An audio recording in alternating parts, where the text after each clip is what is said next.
Waiting in your window, hey, ne, you know what yo. Waiting in your window, hey, ne, you know what yo. Waiting in your window, hey, ne, you know what yo. Waiting in your window, hey, ne, you know what yo. Waiting in your window, hey, ne, you know what yo. Waiting in your window, hey, ne, you know what yo. Window, hey, ne, you win. Here one day, who ya know, here one day, who ya know what yo. Window, hey, ne. Wait, nay, yo, hey, nay, y'all know what you. Wait, nay, yo, hey, nay, y'all know what you. Wait, nay, yo, hey, nay, y'all know what you. Wait, nay, yo, hey, nay, y'all know what you. No, hey, nay, you Wait, nay, yo, hey, nay, y'all know what you. Wait, nay, yo, hey, nay, y'all know what you. Wait, nay, yo, hey, nay, y'all know what you. Wait, nay, yo, hey, nay, y'all know what you. Wait, nay, yo, hey, nay, y'all know what you. Wait, nay, yo, hey, nay, y'all know what you. Be done, hey, nay, you win.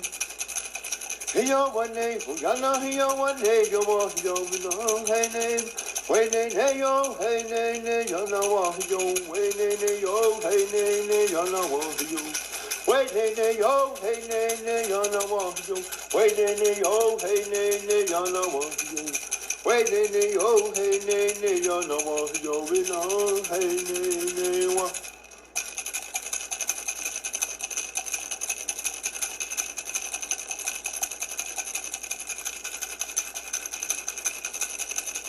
We praise your holy name. When Nicky, Jesus, hey, you know, hey, name. We praise your holy name. When Nicky, Jesus, hey, you know, hey, name. In the holy way, he alone, hey name. With the sturdy way, he alone, hey name. In the humble way, he alone, hey name. We praise your holy name, he alone, hey name. Send down your blessings from above, he alone, hey name. Send down your blessings from the heavens above, he alone, hey name. We praise your holy name, one Nicky on Jesus, hey alone. Uhuru, this is Penny from the Jenny. Solidarity Committee and Uhuru Movement, and just really want to Foss. Can you hear me? Are you Penny? Uhuru, I'm so happy to be here. I want to salute Mr. Lenny Foster and Suzie Baer and Paulette and Dawn and Opium. So wonderful to see you all. I know that this struggle is going to win, and we're going to free Leonard Peltier this year. So I'm looking forward to this event today. Uhuru. Uhuru. Thank you so much, comrade. Thank you for attending. Opium, it's to you. Okay, you guys want to start now, or we still have a couple people with their hands raised? Well, we should probably start, and then maybe we can get to the hands. Okay. So apologies, everyone, for the technical difficulties. We're having some trouble navigating the webinar, but thank you for joining us. My name is Opium Sabah. I am part of the Leonard Peltier Official Ad Hoc Committee. I'm also part of Oakland Jericho, and I am a political hip-hop artist and producer from San Francisco, California. We're very pleased to have you all here with us on this Father's Day. Happy Father's Day to all the fathers in the room. To view this very important and incredible documentary, Warrior, The Life of Leonard Peltier. And we are blessed enough to have Suzie Baer, the director and creator of the movie, here with us today. And it's always a blessing and an honor to start off our online events with the one and only Mr. Lenny Foster. So I will turn it over to you, Lenny, and let you do your thing. Thank you. Thank you. I'll say, open up with a blessing with prayer. The Dene language and the Dene people. Want to thank all of those of you who made it here today, and a special thanks to Suzie Baer for the work that she did to put together this extraordinary documentary. And we are all seeking Leonard Peltier's freedom. So I want to pray in that way, in my language. So bear with me.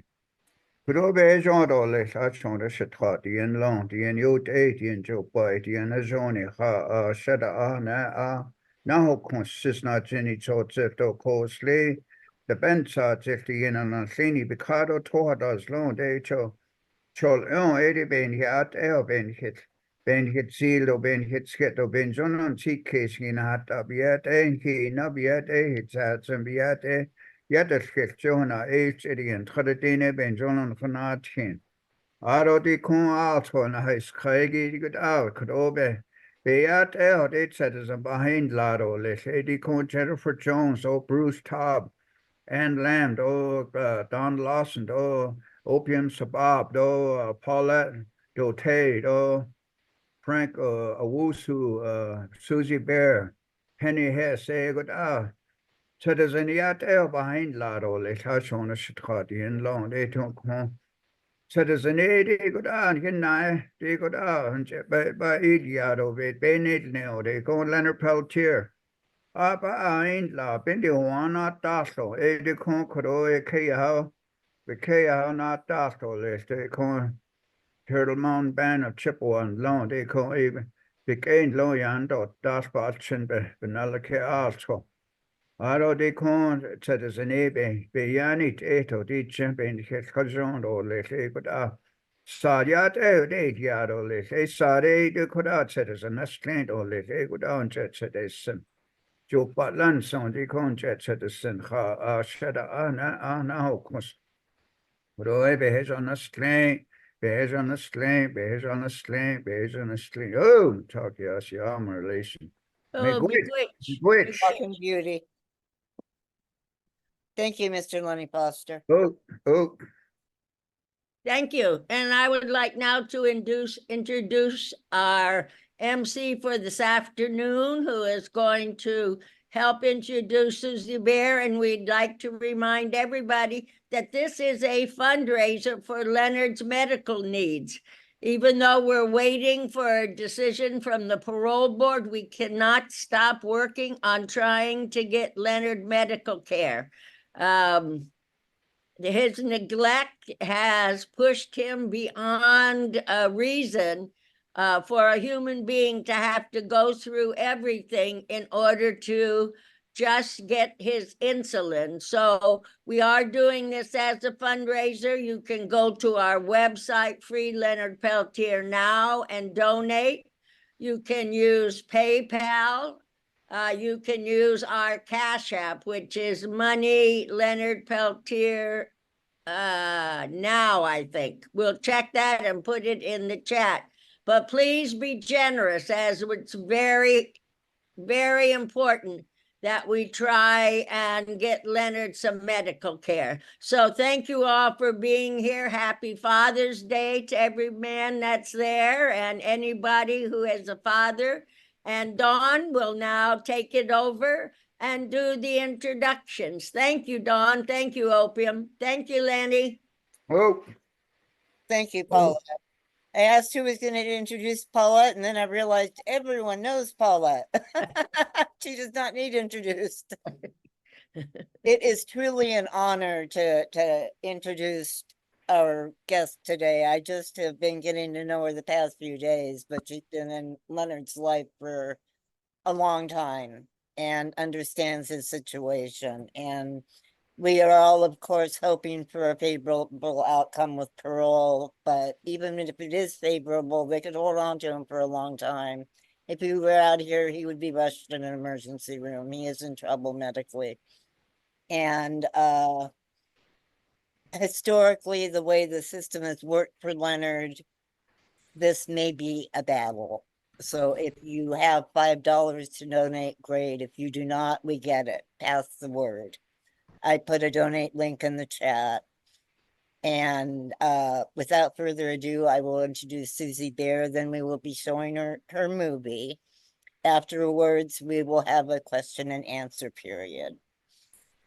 Hello, Suzie. It's good to kind of meet you. Thank you. Can you hear me? Yes. Yes. Hi, thank you all so much for inviting me, for showing my film. It's a real honor to be back in this circle. I never really left, but I want to tell you a little bit about the background of this film. I started making this film in I really started in 1988. It's when I started making this film. I was 22 years old when I first spoke to Leonard on the phone while working on this film. It changed my life. I read Peter Matheson's book In the Spirit of Crazy Horse, and couldn't believe that I didn't know the story, and just decided to make this film. It is my except maybe for my kids, my proudest achievement. It tells the whole story. Yeah.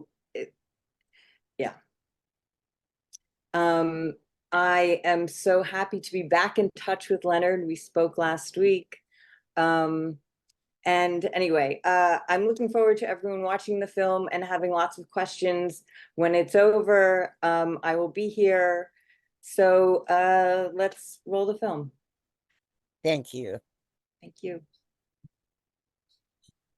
You're muted, Paulette. Paulette, you're muted. Thank you. I just wanted to remind everybody, please use Q&A for questions so that after the film, it will be easy for Suzie to find them and us to be able to answer. Thank you so much, and put your pennies in, please. I just want to say one more thing. Free Peltier Now is where money for Leonard Peltier should go, not any other places. This is where it should go. This is the right link. This is the right place for it. Okay. Thank you so much. Thank you. Yeah, unfortunately, there are people that try to profit off of Leonard's incarceration.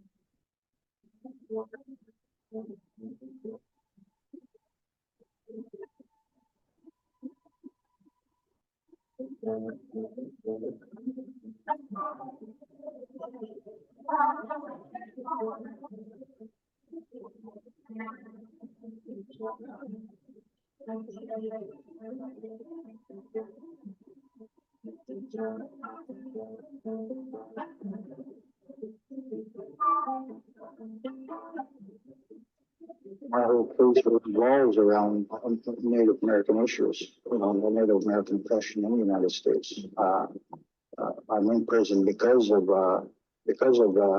Native American oppression.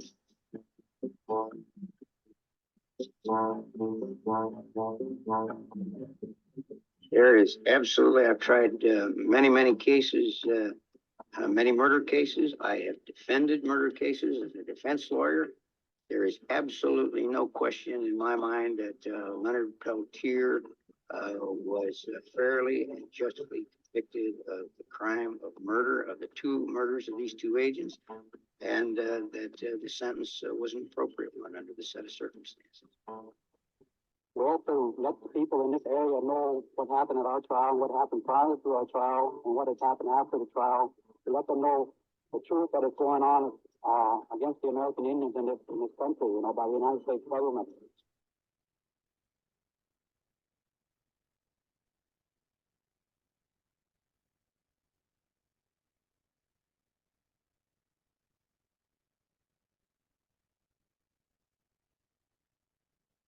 My name is Leonard Peltier. I'm 46 years old.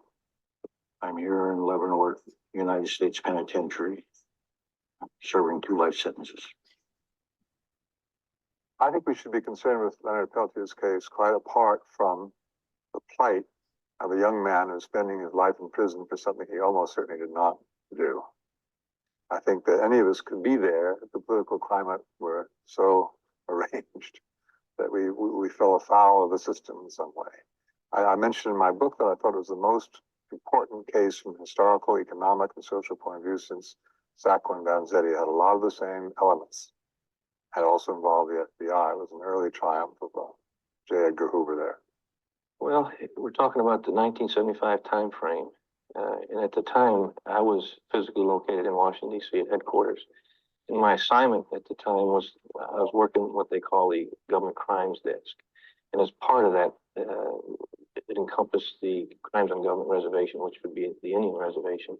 So therefore, when the two agents were murdered at Pine Ridge, I was acutely aware of the activity there and what was going on.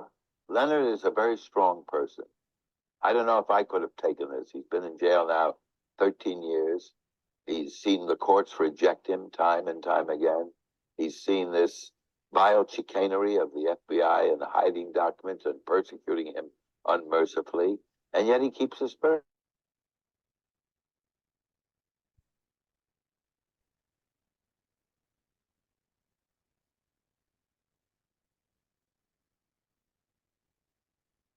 I'm sorry, I muted it accidentally. Dawn, can you unmute yourself?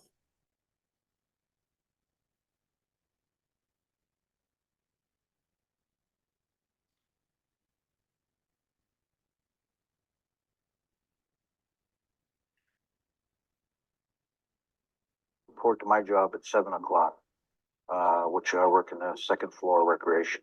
We have an art studio up there. We have ceramics and a leather craft room. I usually stay. Everyone is assigned to a job here in the federal system. It's something that I've always really wanted to do, and finally here in '85, when I got here in Leavenworth, I decided to just start developing it. You know, I've been painting ever since.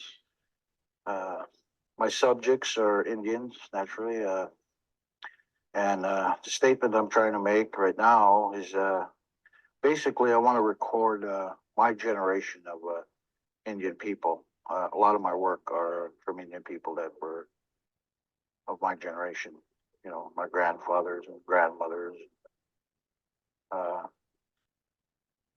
That's what I'm really trying to concentrate on right now.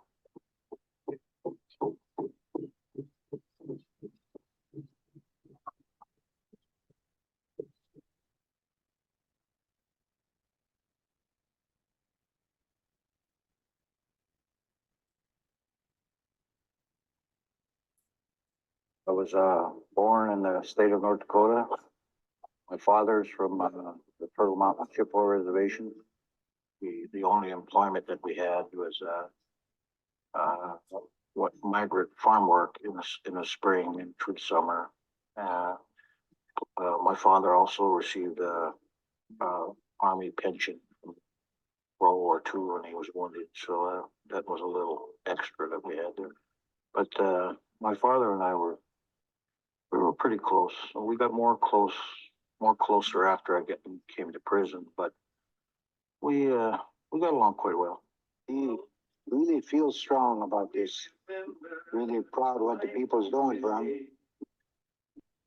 He's really got hopes. My mother's from the Fort Totten Sioux Reservation. First, if they start to calling him you're Indian, you Indian, or Indian face, you're not, you know, you shouldn't do that. I wonder what's wrong with what's wrong to be an Indian. I wonder what. It's so bad, how come God put us on earth to be an Indian?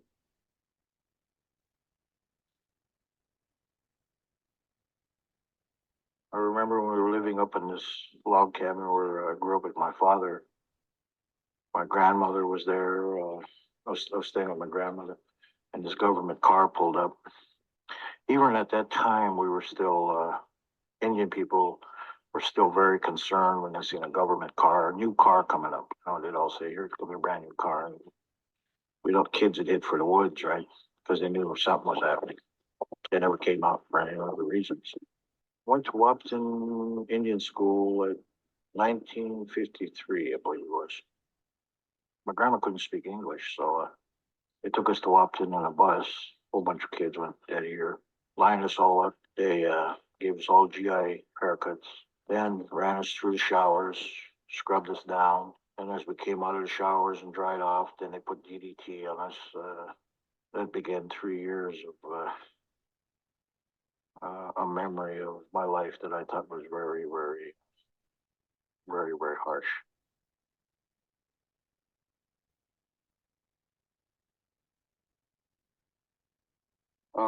First of all, we're cousins. So his mother, my mother, sisters, and so we're pretty much grew up under our grandma many years, and then years that we weren't with her. Yes. Boarding schools.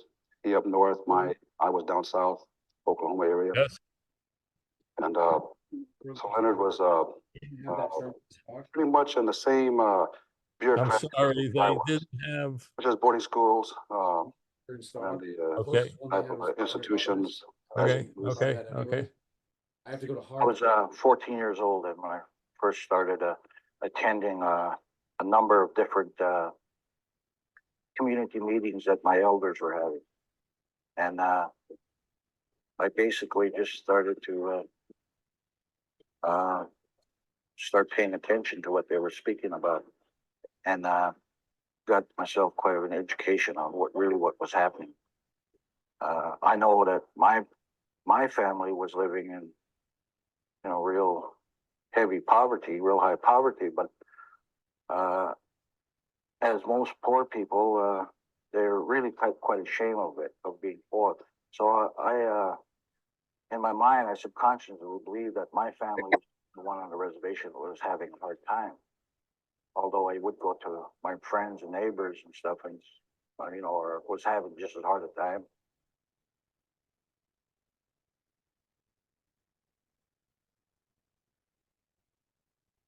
Really, when I look back, I think I always wanted to be an agent all my life. I studied to be a priest, a Catholic priest, for 4 years, and left the seminary halfway through, had my college degree, and then went into law enforcement. I became a policeman, and I guess maybe always in the back of my mind, I wanted to be an FBI agent, and I saw it as a way to enhance my profession, my career, and I took it very seriously.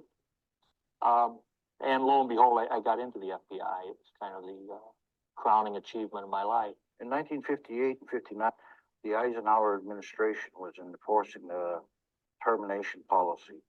There was 3 reservations that were selected to be terminated. The Menominees from Wisconsin, the Klamath Falls from Oregon, Klamath Indians, and the Turtle Mountain Chippewas. At that time, there was quite an opposition from Indian people to that not accept termination. We didn't want to terminate our reservations, or our nations, is what we call them. So they relocated Indian people to the cities back in the 50s, and so they were just given a place to stay, given a job, and then turned loose, and that was it. So a lot of them were successful. So a lot of them weren't. A lot of them ended up in institutions. But as a whole, though, most of them got involved in the different Indian struggles. The U.S. government has made a tremendous mistake in segregating Indians on reservations and giving them cradle-to-grave paternalism through taxpayers' dollars. Every other ethnic group in our society who have come to our shores have been mainstreamed and integrated into society, basically because the American dream is an economic dream, and without being integrated in society, an ethnic group would be denied the economic benefits that being integrated provides.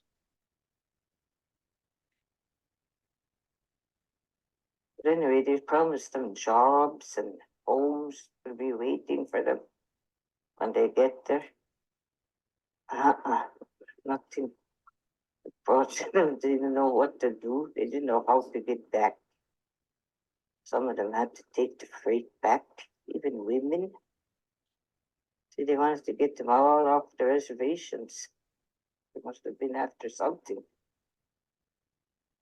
If we didn't accept relocation, there would be no social services given to the people, which was existed of that time was commodities, and once in a while you get a voucher for to buy food and stuff like that. Let's give them a hand. Let's not give them a handout. And if they get a hand, there are very few people in our society that won't take that hand and take it to its full advantage in terms of job retraining programs and employment opportunities. It's been said that the devil puts idle hands to work, and it's no real surprise that any group of hands that are that idle because of the reservation status and the fact that most of the reservations are far away from where the job opportunities are idle. A lot of people, well, you got a lot of people mad, you know, and, but when he worked, he was a good worker. And another thing, if he stayed at any of his aunts or anybody, he had money, they got half of it for his board and room. And they're like some of these kids nowadays, they wouldn't give you a nickel if you asked him for it. But that basically, that's the way he grew up, you know. The people, I guess he was a foster home, I guess. Self-supporting, you know. And you gotta pay your own way in life. Well, that's the way he was. Some of the statements made by the women there that in these meetings, asking for the men to be warriors and to do something, help resolve the conditions of poverty that was resulting from the termination thing. And she said that her children were at home starving. She wanted some warriors to stand up and do something about this, right? And you know, as a young man sitting there, 14 years old, I'm thinking, wow, you know, when I grow up, I'm going to do something to help my people. I mean, it was a crusade. I was out evil in the world, and here I had a nice brass badge that said I was on the side of good and right, and I believe this. And I approached my work as a crusader. Looking back, though, I realize it kind of gave me the permission to go ahead and do anything to these people, lawbreakers, that I wanted to. They were fair game. I was on the side of right, they were on the side of wrong. And the work was fun when I looked at it in that regard. Well, on government reservation, I think there's 13 different felonies that the FBI had jurisdiction over, and that is everything from theft to rape to murder. So you almost had to operate as a detective bureau on the reservation as opposed to the normal kinds of things that an FBI agent would work. So it was a little different. You had a different approach to your job. Well, the interest of the FBI is keeping native Indians in check. They realize that after decades and centuries of oppression, a new spirit has emerged among Indian people. That's the activist spirit of the American Indian movement and other Indian groups now, which have splintered off or are exemplifying what AIM tried to do. At that time, I was something like 30, 33 years old. And up to that point in my life, I never had nothing, there was nothing in this society that would allow me to relate to my indigenous background. And when I became aware of the American Indian movement, it allowed me something to identify with as an indigenous person. And it really made me feel good, you know, and that's why I've been following the ways of the American Indian movement, the teachings. To me, it's a spiritual reawakening within myself, as it has been with a lot of our people.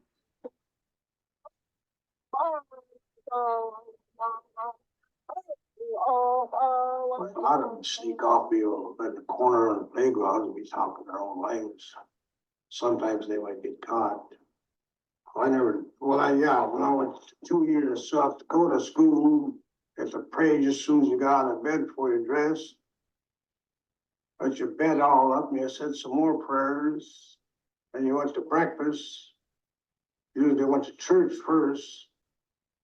And to breakfast you prayed, and after breakfast you prayed, and dinner the same way, and lunch and noon the same way, and dinner the same way. You prayed until you got in bed at night. And a lot of them kids, you know, some horsing around or some would be a sister there with a big long stick and go up cracking one, you know.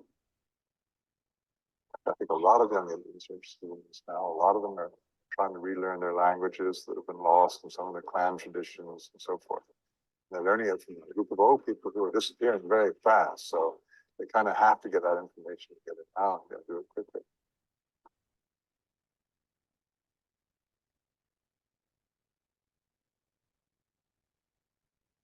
During my travels around the country, I stopped off at a number of different reservations across the country, visiting people and just, you know, roaming around as a teenager and having fun also, you know, when I could. The education that I received from that was that our reservation wasn't the only one living in those type of conditions. It was spread all across the Indian country.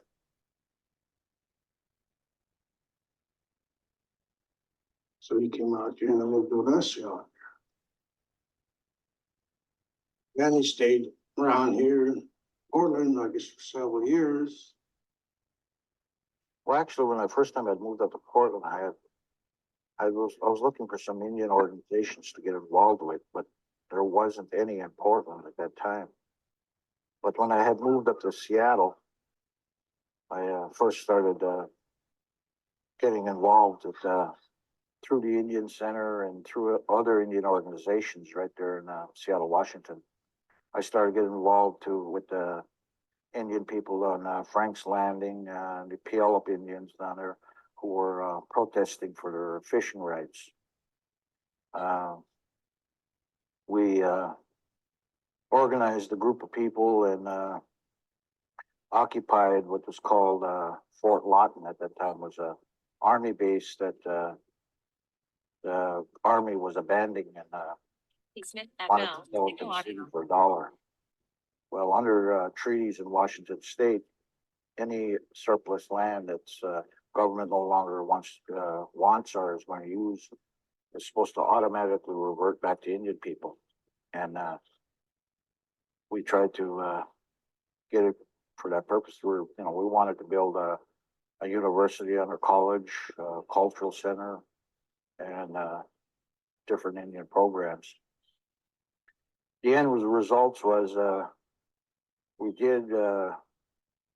First, I should mention that we had the majority of the citizens of Seattle, Washington, behind us and our efforts because they were saying we got enough parks and we can't take care of the parks we got now, and et cetera, and give it to the Indians, you know. But anyway, we were given 15 acres out of it. Bernie White Bear, who's still there, who still runs the organization.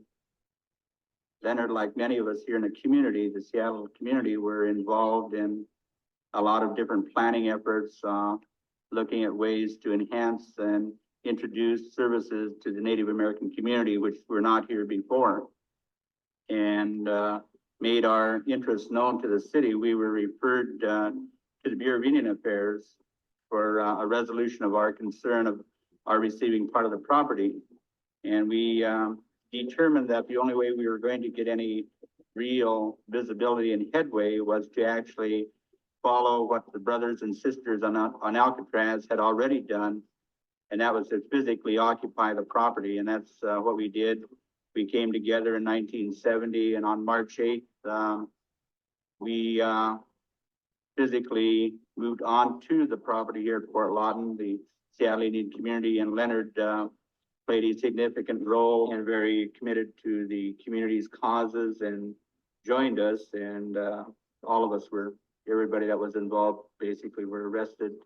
And we would be released, and we eventually ended up with a 20-acre site for a perpetual use And that then gave us the land base that was necessary for this community then to forge forward and continue to develop other programs off this location for the social and educational services of the people.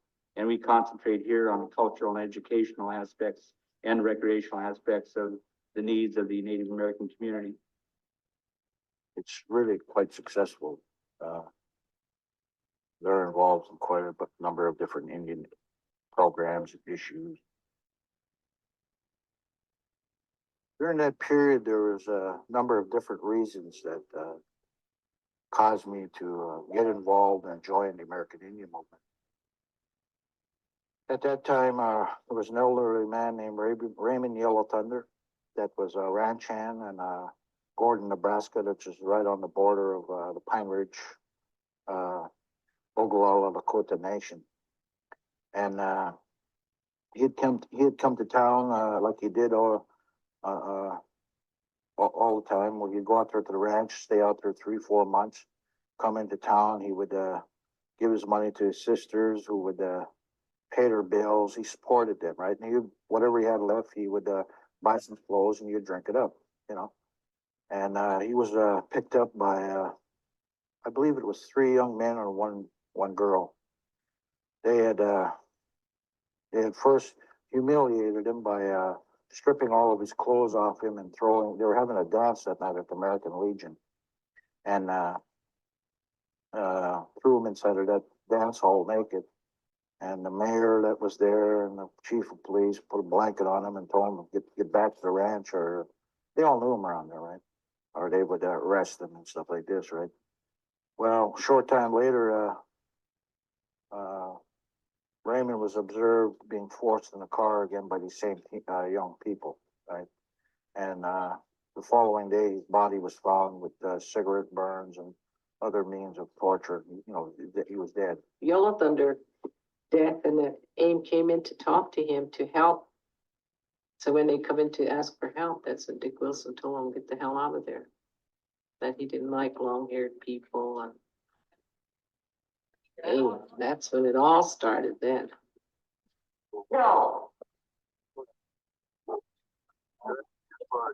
We seen that they weren't going to do nothing but, you know, just let another murder go by, pass without anybody being arrested. The Hair Brothers, the very same thing, when they killed Yellow Thunder. Now, we went to Washington, D.C. and demanded that it be a federal crime to kill Indian people. And they said no. And so when a white man hunts down an Indian, takes 2 days to plan it, and hunts him down and brags about it. Again, to slap the Indian people in the face. The older guy got 2 years in prison, but the other 2 got probation. We had a visit, if we don't kill a white man, sat in that bar, took a beating from bad heart blow, and claimed in front of witnesses, at least 10, that he was coming back to fix and kill bad heart blow, of which he did. That's premeditated murder.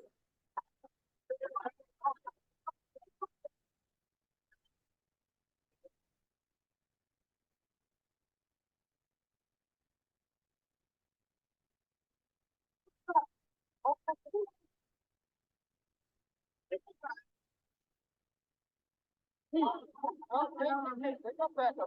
your hands down in front of your people.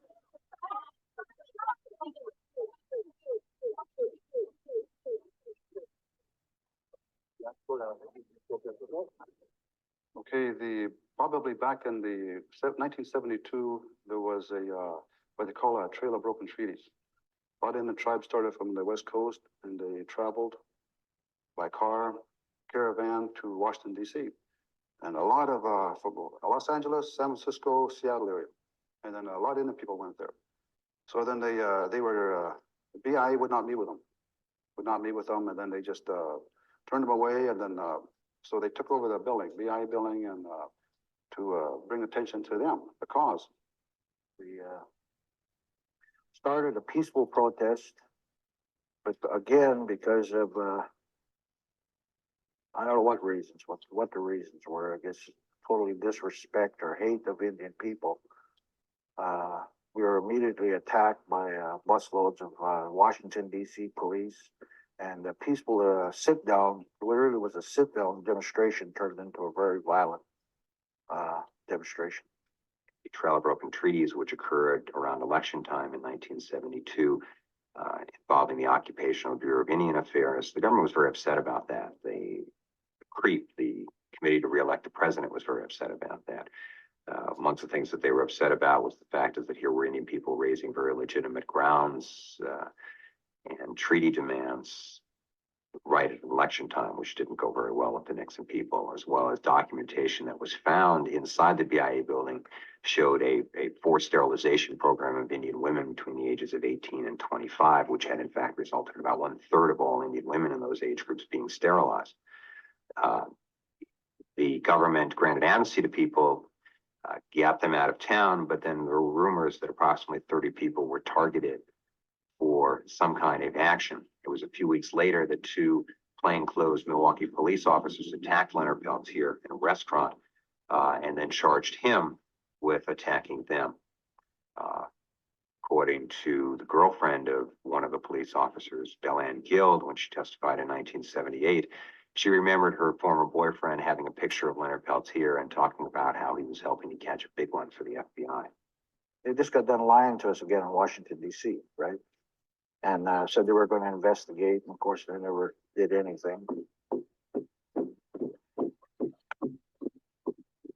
The chiefs of the Frank's Fool's Crow and the other chiefs and headsmen made a decision that some kind of demonstration or something to bring the attention to the world of the plight of the American Indian that was happening here in the United States in the 70s, right? In 1972 when the civil rights organization had started up. I thought when I hear na tell when the need to hear na when the need run up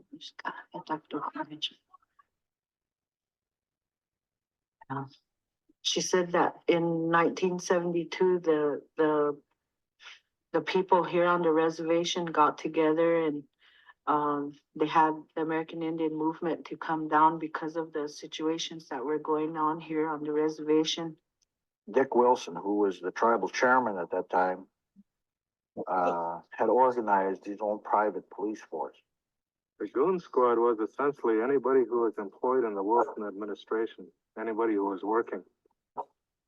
And like I said, the issues essentially were economic, and basically that's how I guess people tended to divide themselves. And also there was differences, there were philosophical differences, because at that time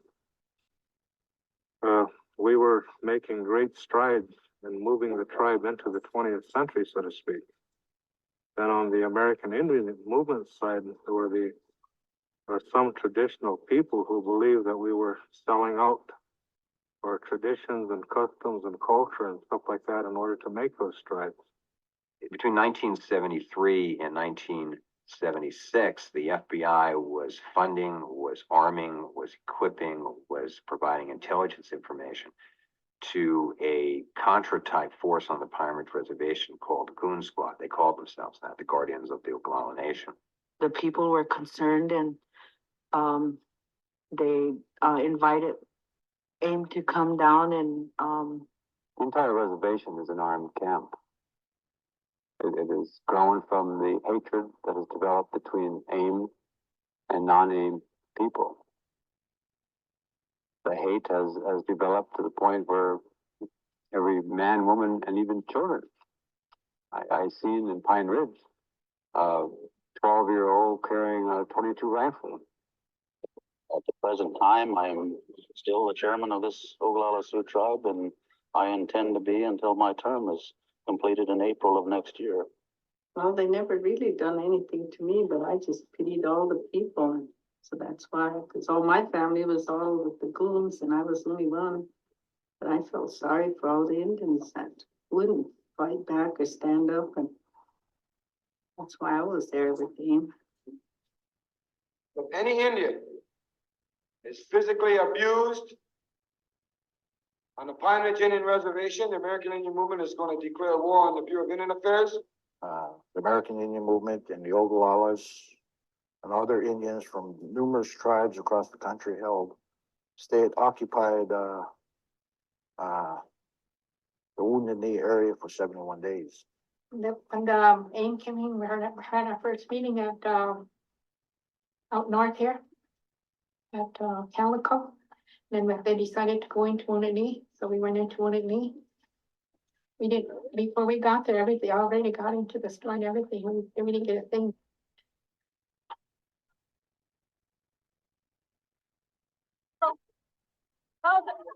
Shooting have been bad for several days already. I mean, real bad. It's just constant, and you just didn't go outside. And they had a bunker. It was up the road going toward Manderson, and there were some trailer houses up there. And we were up there. The radios were just going on our scanners. You could hear all of them talking back and forth, and then they were calling in on the radio and said somebody got shot up there.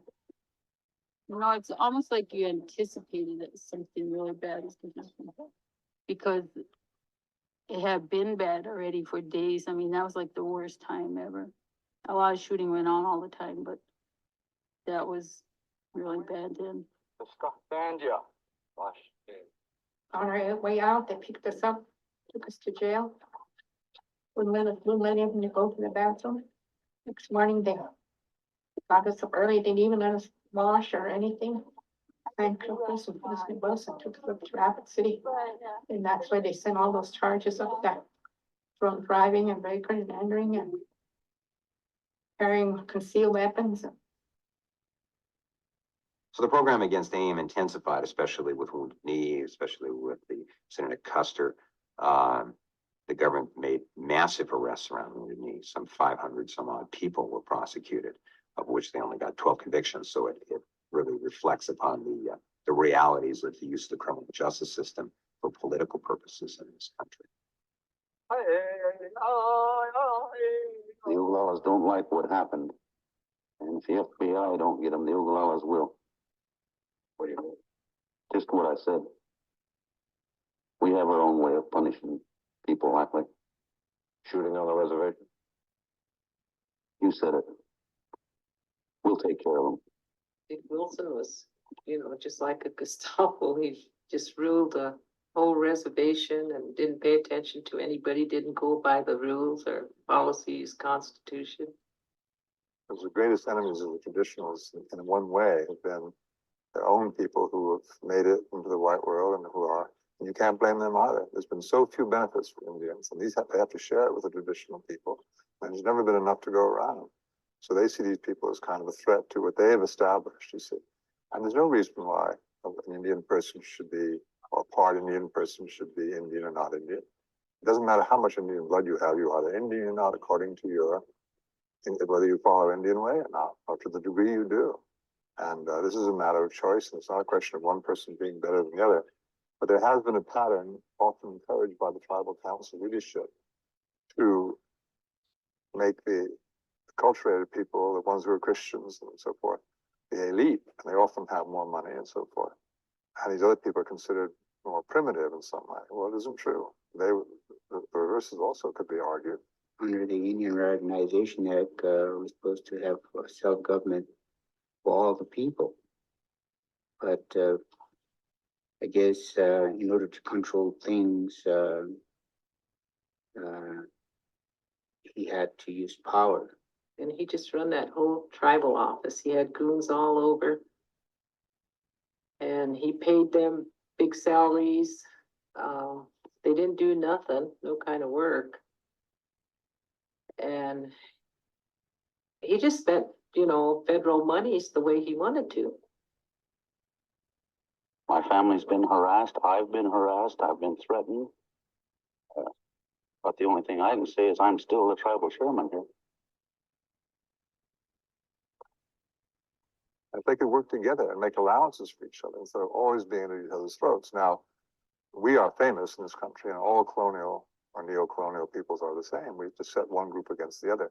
Always advances our interests, so it suits our purposes. It's always been the case with Native Americans. They've always tried to push them into reservations, take away their traditions, make them Catholics or Protestants, make them citizens against their will of the United States by an act of Congress, take away their land, as they have done to the Pine Ridge Indian Reservation. Used to be the Great Sioux Reservation. That was an enormous body that was to endure as long as the grasses grow and the river flows. I imagine you got some kind of kickbacks, is what happens. Yeah. He gave away 1/3 of the Oglala Nation to allow them to strip mine for uranium and on the Sheep Mountain Range in South Dakota. Yeah. Well, the government has been doing a very interesting thing in this area for much of the last 100 years. It has told the Lakota that by the Fort Laramie Treaty of 1868, this is Lakota land. It has also told the white population that under the Homestead Acts, this is white land. And it has told both peoples that the other is trying to take it from. And this has been very interesting because, especially in the last 20 years, where this has really been encouraged a great deal, red and white people are pointing the fingers at each other and trying to take the land from each other, all the while the multinationals are very quietly coming into the area and claiming the region themselves. Multinational corporations that came in here during the early 70s would include Union Carbide, Westinghouse, Burlington Northern, Chevron, Conoco, Decker Coal, Exxon, Kerr-McGee, to name a few. These treaties are hopelessly out of date. Most of the treaties were signed at the time when the area that was populated by Indians was a wilderness. It was before reservations were established. It was before the federal money started flowing to Indian reservations, and they simply have not been brought up to date by the Congress. And that has contributed substantially to the problems that we have faced in the state of Wisconsin.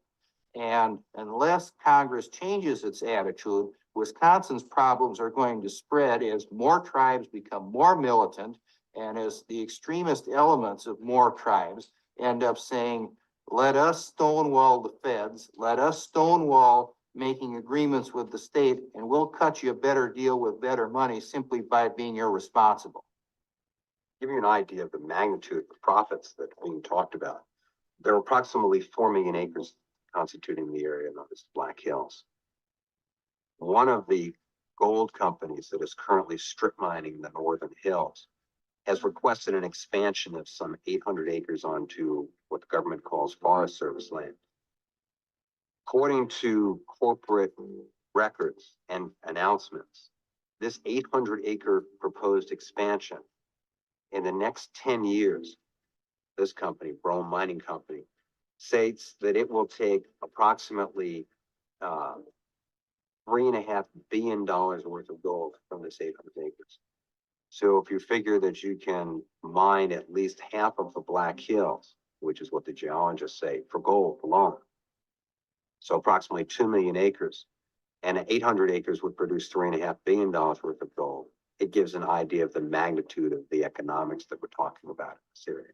It really puts everything into place and makes everything more understandable in terms of why the Pentagon would be directly involved in an isolated area of this country against a small group of people who the corporations felt were a threat to their multi-billion-dollar operation.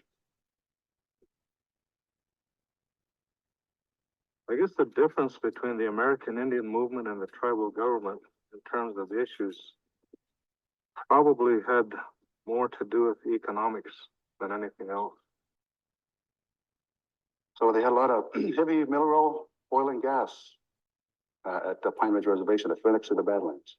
Black Hills is very sacred to our people, but yet they want the minerals from there. So so all of these issues came about. They all interweaved. And so little history thing, back around 1874, I believe, General Custer took an army caravan to the Black Hills and he put some geologists with it. So a lot of minerals, best grazing land in the world, a lot of timber, everything. And this is, so with this, they wanted this for more reasons than one. So So this here led again to the Indian tribes. So mainly the Oglala tribe, right next to the Badlands, right next to the Black Hills, caretakers of the Black Hills, biggest tribe, Crazy Horse tribe. Leonard's issue is so much bigger than just one person. The Indian people are symbolized in Leonard Peltier. He represents a struggle of people at the root of which is the land. That's the struggle between the Indian and the non-Indian world, or corporate America and the Indian people, is the land and the exploitation of that land. At the time that the American Indian movement was investigating a lot of the land claims, it became clear to us that there was some negotiations going on for a huge portion of the reservation with the national parks. And as it turned out, our suspicions were correct that almost 150,000 acres, as it turned out, more than that. We thought there was about 100,000 acres of land that was being negotiated to give away in exchange for rights and privileges. And I believe that Wilson thought that he was leading in the right direction. We fought against any kind of transfer of land.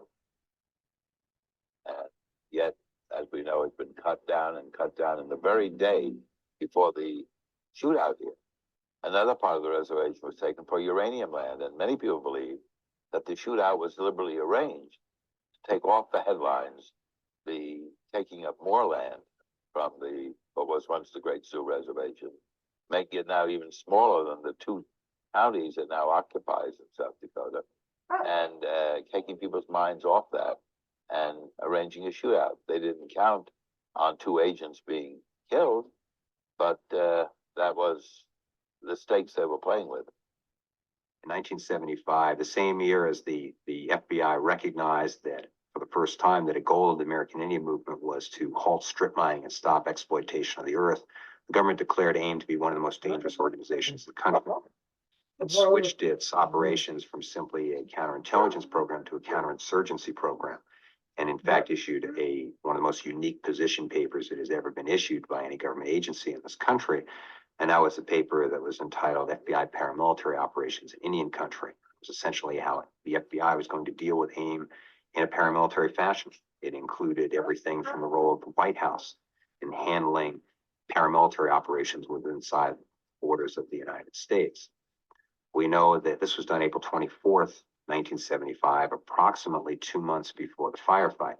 Within a month later, the FBI, according to documentation, began a massive buildup of personnel on the Pine Ridge Reservation, including people such as Special Agent Jack Kohler, who was brought up from the Denver Division. Kohler was a counterintelligence agent out of the Denver Division. He was also a SWAT team member, and most of the people brought in were SWAT team members. You know, the more I think back and the more I read about the FBI and its inception, that its prime function always was to handle political dissent.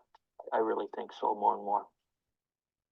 Because even now I feel it, if you go into town or, what's happening, there's a lot of stuff that we go into town for, like meetings and stuff, that they'd all be there, and I don't feel comfortable around them. Try to be friendly and stuff, but I don't feel all that comfortable. I don't know if I'll ever forget things that happened when they were, with the FBIs and the goons. I believe that's right. I think the murder rate probably was around 60. I know it seemed high to me at the time, and I don't recall during the 3 years that I was there if it decreased or not. My sense is that it did decrease while I was there. The American Indian movement was asked to send some people here in 1975. I think it was around February when we came up. At that time, when the call came into us, well, I was in Mexico at that time. While we were there in Farmington, we were concentrating on the 15 Indian people that were brutally murdered, mutilated and murdered right there in Farmington. Some of them had their heads bashed in, some were just outright mutilated. That's the reason why we decided to have a convention there. End results of that was or four teenagers was arrested, got a year or two of, in a juvenile reformatory. For 15 murders, I think they served something like a year of reformatory. But, from the request from the Oglala's, a number of us who had already been living there on Pine Ridge and everything else, made a decision to go back to Pine Ridge and show our presence, and hopefully we could do something about the terrorism and killings that was going on. We had a camp out there on the Jumping Bull Ranch where we all stayed out there. We had a sweat lodge out there, we had some teepees out there.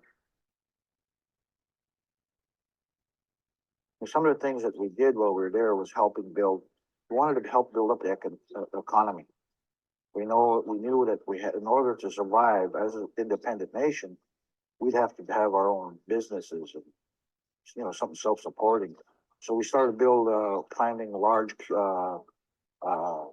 community gardens and, helped build some businesses, structures from the ground up. It was kind of tense because the American Indian movement did go to Pine Ridge, or came to Pine Ridge from, went to Pine Ridge from New Mexico. And there was an awful lot of American Indian movement activity. And I also recall that because of that activity, the FBI at the time increased the number of agents on the reservation to do their job. There were probably 20 to 35 people living in tents at Tent City. And it was their home, and it was all part of their movement. The American Indian movement leaders lived there, and that was their headquarters. The traditional people, the old people, they were really concerned about their safety and the safety of their people, so they wanted someone from the American Indian movement to come in here and that would be willing to stay here and live here and be a part of the community, and not just come here and stay for a little while and then take off and go somewhere else. They wanted people who would commit themselves here. So Peltier and myself were two guys that gathered other people around us, and we came up here. We came here to stay. And on June 1st, because the killings and the terrorism was still continuing, the Ogallala chiefs wrote a letter to the State Department telling the State Department that because they cannot receive any responses from any law enforcement agency, the United States government, or any of its agencies, that as of June 1st, they were now going to start organizing to become a sovereign nation again. We knew that there was a large buildup of people from the American Indian movement, and we just didn't know what we had. And it was just a reaction to that. We didn't know exactly what was needed. There was a lot of observations of people on the reservations out in the countries, out in the communities, wearing fatigues, army military fatigues. On the reservation borders, there was a lot of mobilization of armored personnel carriers. I think we were in and out of martial law at that time. We were placed under martial law about 2 or 3 times. I think each duration had lasted about maybe from 2 days to several months. But at that time, you couldn't enter or leave the reservation without producing identification stating your business. And I think there was even curfews where all the roads were shut down.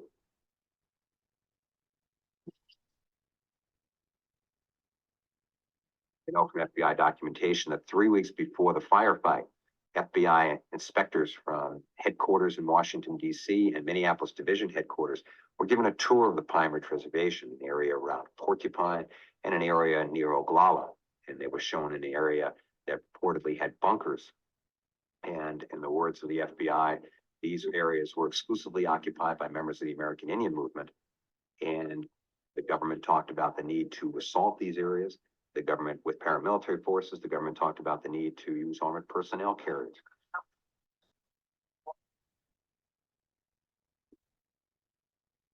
They couldn't find a gun.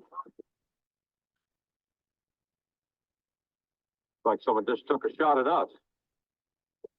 Yeah, they just took a shot at us.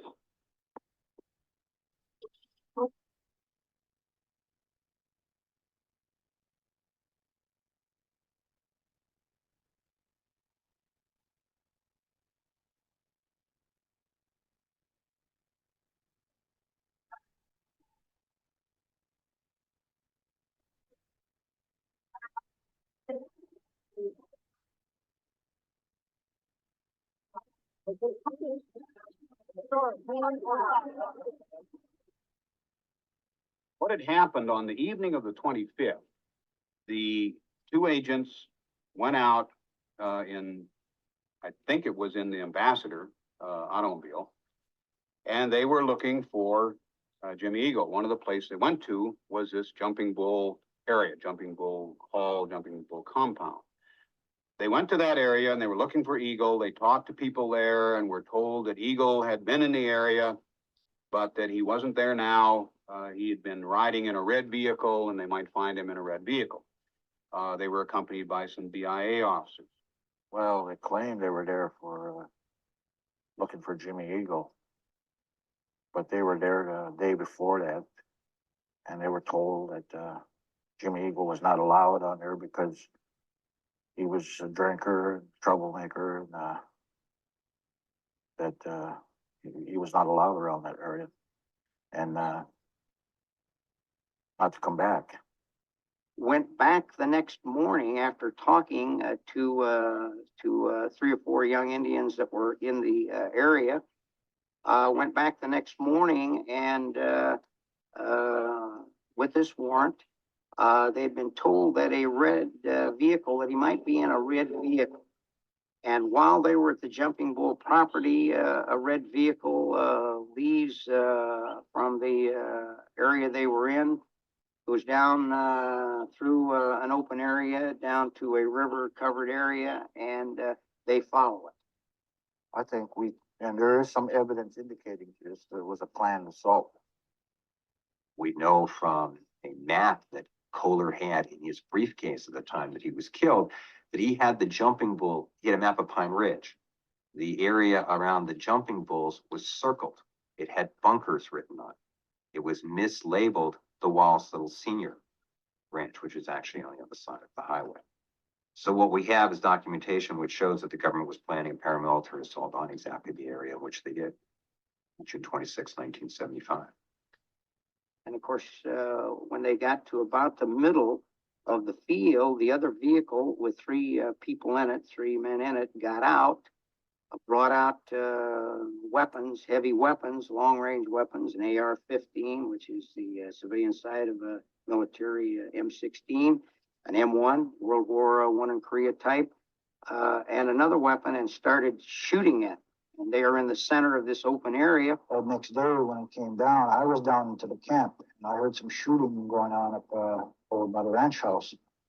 At first I didn't pay no attention to it because there's a dam close by there about a mile away. I used to hear shooting there. We used to hear shooting there every day. Somebody used to be practicing there with automatic weapons.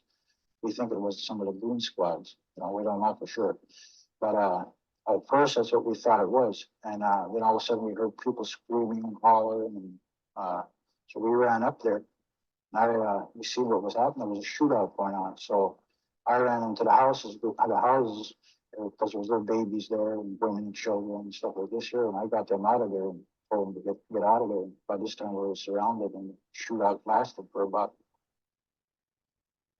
11 o'clock that morning until about 7 o'clock that night. My understanding is they drove in past that White House over there and went down between those hills. They took up position right down there. All of our people were over here. The only people that were over there was one of the Sears and her children. And no fire was coming from over there. And I couldn't understand why they didn't just pull around and drive back out, And when I thought about that, then I became a little bit concerned, about this maybe it was a trap. My concern was to get these people out of here at that time. two of them, and one was Kohler and one was Williams, the two agents that got murdered, were traveling back onto the reservation, and they passed a vehicle which we believe to be a scout kind of vehicle, and they thought that they saw in the vehicle Jimmy Eagle, whom they had a felony warrant for, and they turned and followed that vehicle, and they were drawn into the compound. I guess it was a jumping bull compound, and when they got down into a hollow, the vehicle that they thought Jimmy Eagle was in, some of the individuals in that vehicle jumped out and opened fire on them. And as Kohler was trying to get back to his rifle, which was in the trunk, he got his arm pretty much shot off. And Williams was trying to tourniquet his arm. And when he did, several of those that were firing from long distance, they were taking fire from several different points, came up and just blew Williams away. And then they put both of their bodies face down. And then they were in that position until they were located, I guess, later that afternoon. I think that took place probably between 8 and 9:30 in the morning. The bodies were discovered, I think, around 11:30 to 1:30 in the afternoon. You know, I had gone down there, I guess, a couple hours after it had occurred.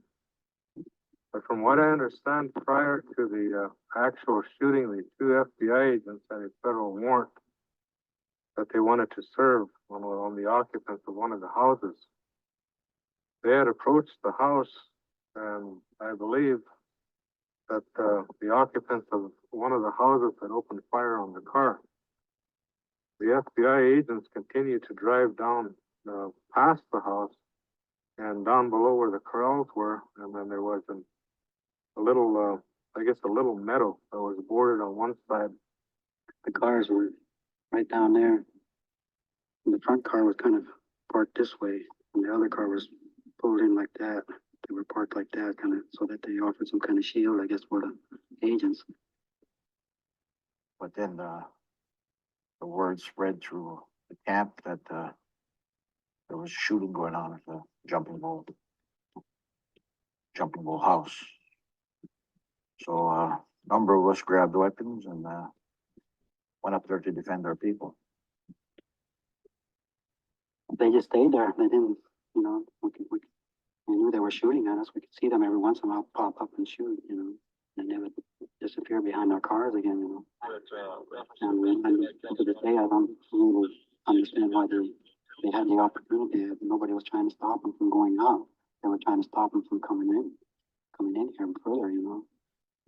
So I know, you know, why they didn't leave that day. I can only speculate on, you know. I think my belief is that they knew that they had a lot of backup. We found out later that there was a 10-man BIA SWAT team that had been trained by the FBI. They were just a little ways away from here.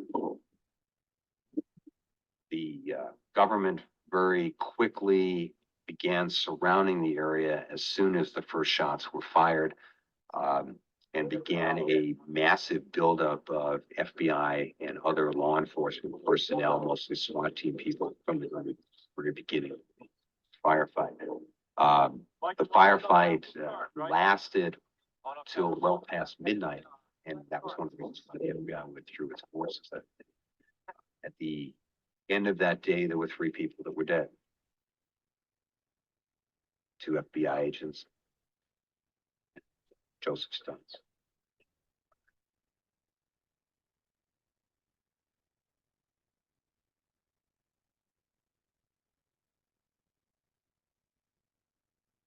We got away from here. We went over to Rosebud. It's the next reservation over east of here. And I think it was around September 5th when I was arrested there. The FBI came in there and early one morning of daybreak. And I was living in a little cabin behind Al Running's place there. And Annie Mae was living in a tent there at that time. They came in and they arrested me and they arrested Annie Mae at Al Running's place and took us to Pierre, South Dakota. The general investigation that followed, I think, was probably as intense as the FBI has ever done in its history. You know, the defense are correct in that. Obviously, when agents are murdered, that's given the very top priority, and it was. I mean, we're talking about hundreds of agents working on the case. which is one of the problems. They stumble over themselves. There are too many agents working the case. There's too many agents doing too much stuff. They literally did stumble over each other's feet. They created so much paper that none of us as trial lawyers could keep track of it. That's part of the problem that we wound up in the end. I mean, there was stuff that we didn't even know existed. And that was part of the problem of working as intensely as they did, is they created so much stuff that nobody could truly master it, and none of us did. I think that initially, because of the fact that we had a lot of our SWAT people there, and we didn't know what exactly we had, and that they had the APCs there, and they had a lot of equipment that the military would use. It appeared that way, but once we realized what was going on, we immediately got rid of that part of the investigation, and we got back and put the guns away and got our pencils out, and that's what we do best. Yeah, when everybody was arrested and everything, and plus they had, under the advice of some of the headmen and chiefs, that I should perhaps go to Canada, you know, and you know, because there was a lot of terrorism from the law enforcement agencies now on Pine Ridge. In fact, because of this, all the Sioux nations, plus other tribes, got together. This is the first time since 1876 that all the tribes got together and demanded that the FBI and our other law enforcement agencies get off the Pine Ridge reservation. That was the first time in almost 100 years that this had happened. We, the undersigned members and supporters of the White Clay District Pine Ridge Indian Reservation, do hereby request the removal of all alien law enforcement personnel. I haven't heard of the petition. We certainly don't plan on leaving the area until we have completed our assigned job here. When Leonard was not extradited at that time, then the trial of Butler and Robidoux went forward, and the two men were eventually acquitted. I stood trial in Cedar Rapids, Iowa last year on the same charges that Leonard Peltier has to go to trial up here on. I was acquitted down there. Bob Robidoux stood trial. He was acquitted. A man by the name of James Theodore Eagle was indicted on the same charges. Charges against him were dropped in September of 1976. I felt very relieved that when Bob and Dina were found not guilty, because I knew we were not guilty. And I never really believed that I would be found guilty. According to FBI documents, the FBI blamed the acquittals on rulings by Judge McManus, that he let in evidence that the FBI was responsible for the climate of fear and terror on the reservation. And then Peltier was convicted before Judge Benson, I think a year later, or maybe 8 months later, I forget. They had a different judge, different jury, back in Indian country, mysterious transfer of the case. And he had a judge who was totally anti-Indian and who made rulings which were totally different than the judge in Cedar Rapids had done. And I think that militated for a conviction. So I think he was somewhat at a disadvantage compared to us in Cedar Rapids. Well, I think that the judge had a lot to do with it personally, and that's my personal opinion. Judge McManus's approach was to allow Mr. Kunstler to present anything and everything as evidence in the trial, or at least his position. And I don't think Benson did that. But, you know, I suspected and knew that I wasn't going to receive a fair trial or fair anything to happen with the legal system, judiciary system. When they produced affidavits from this woman named Myrtle Porbear, that she was my girlfriend, and she was an eyewitness, and some other stuff that she said. This person I've never met in my life. I knew something was wrong then. I says, well, you know, the only thing we can do is for me to fight extradition here as hard as I can and try to get a promise out of the United States government that they would give me a fair trial. That was one of the reasons for fighting extradition.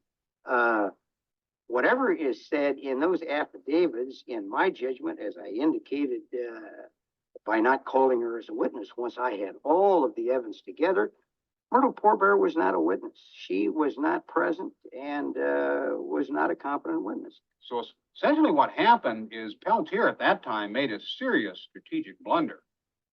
Instead of simply voluntarily coming back, he resisted and forced them to extradite him.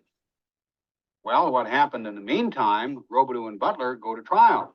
And as the theory changed over time, because in the Butler Robidoux case, the theory was that there was a pre-planned ambush of the agents. Well, that didn't work too well in Cedar Rapids, Iowa. So some 7-8 months later, the ambush theory was dropped, and it became that the agents were killed because Leonard Peltier knew that they were coming after him on an old warrant, and that therefore he killed the agents to keep from being arrested. So basically what the government did is they suppressed anything that was inconsistent with their case, and only several years later, through the Freedom of Information Act, were we able to come up with the documentation which in fact showed that the only evidence that arguably directly connected him with the deaths of the agents was a fraud. Well, the trial was a long, hard trial, about 5 weeks. When we got all through with it, we wound up with no eyewitnesses, no direct testimony to I saw Leonard Peltier finish off the agents. We had basically tried it on a kind of a combined hybrid theory.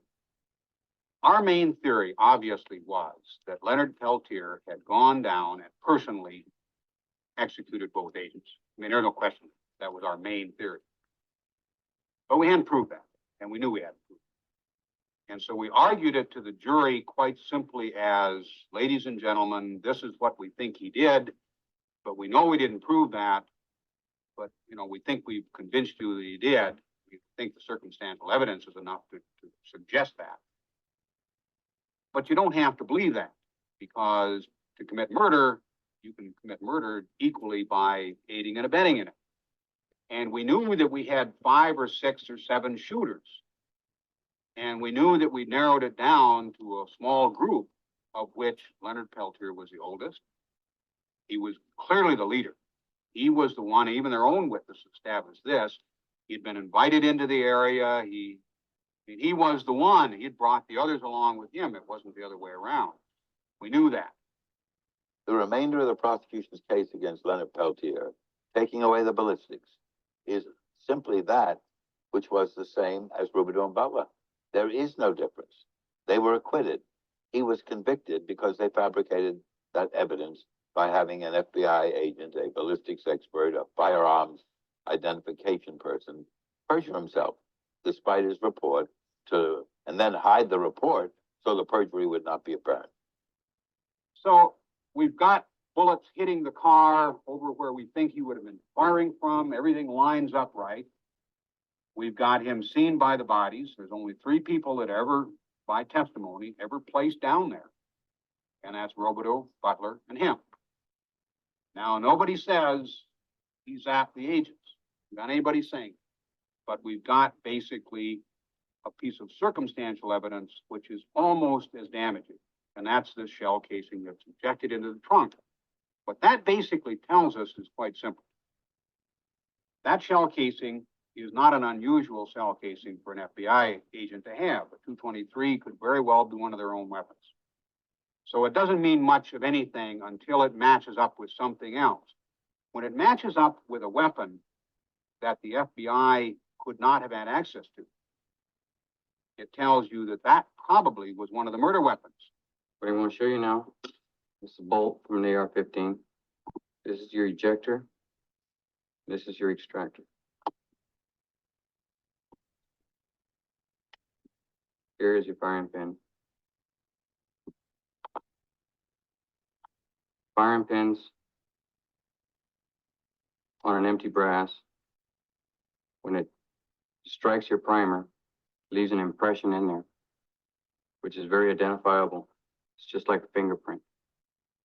What Evan Hodge testified on behalf of the government that essentially after he had finished examining casings and weapons that had been received from every other part of the country, as well as from the scene, he then went to the casing that was supposedly found within 10 feet of the agent's bodies, compared that casing to extractor marks that were on the casing that was found supposedly near the agent's bodies, compared them to test-fired casings from the AR-15 from Wichita, and claimed that there was a match.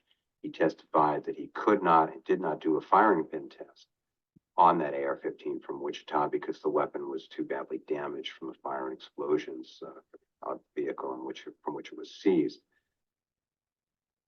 According to documents we obtained under the Freedom of Information Act, Evan Hodge committed perjury when he said that he not only could do a firing pin test, but he in fact did do a firing pin test back in October, not in February, where he claimed that he made the match to extractor marks, and that the firing pin test conclusively showed that that weapon was not connected to the scene that day. What we have here are two different handwritings pertaining to 223 caliber casings with the K-40 rifle, which was the AR-15 from Wichita, and a third handwriting on this page.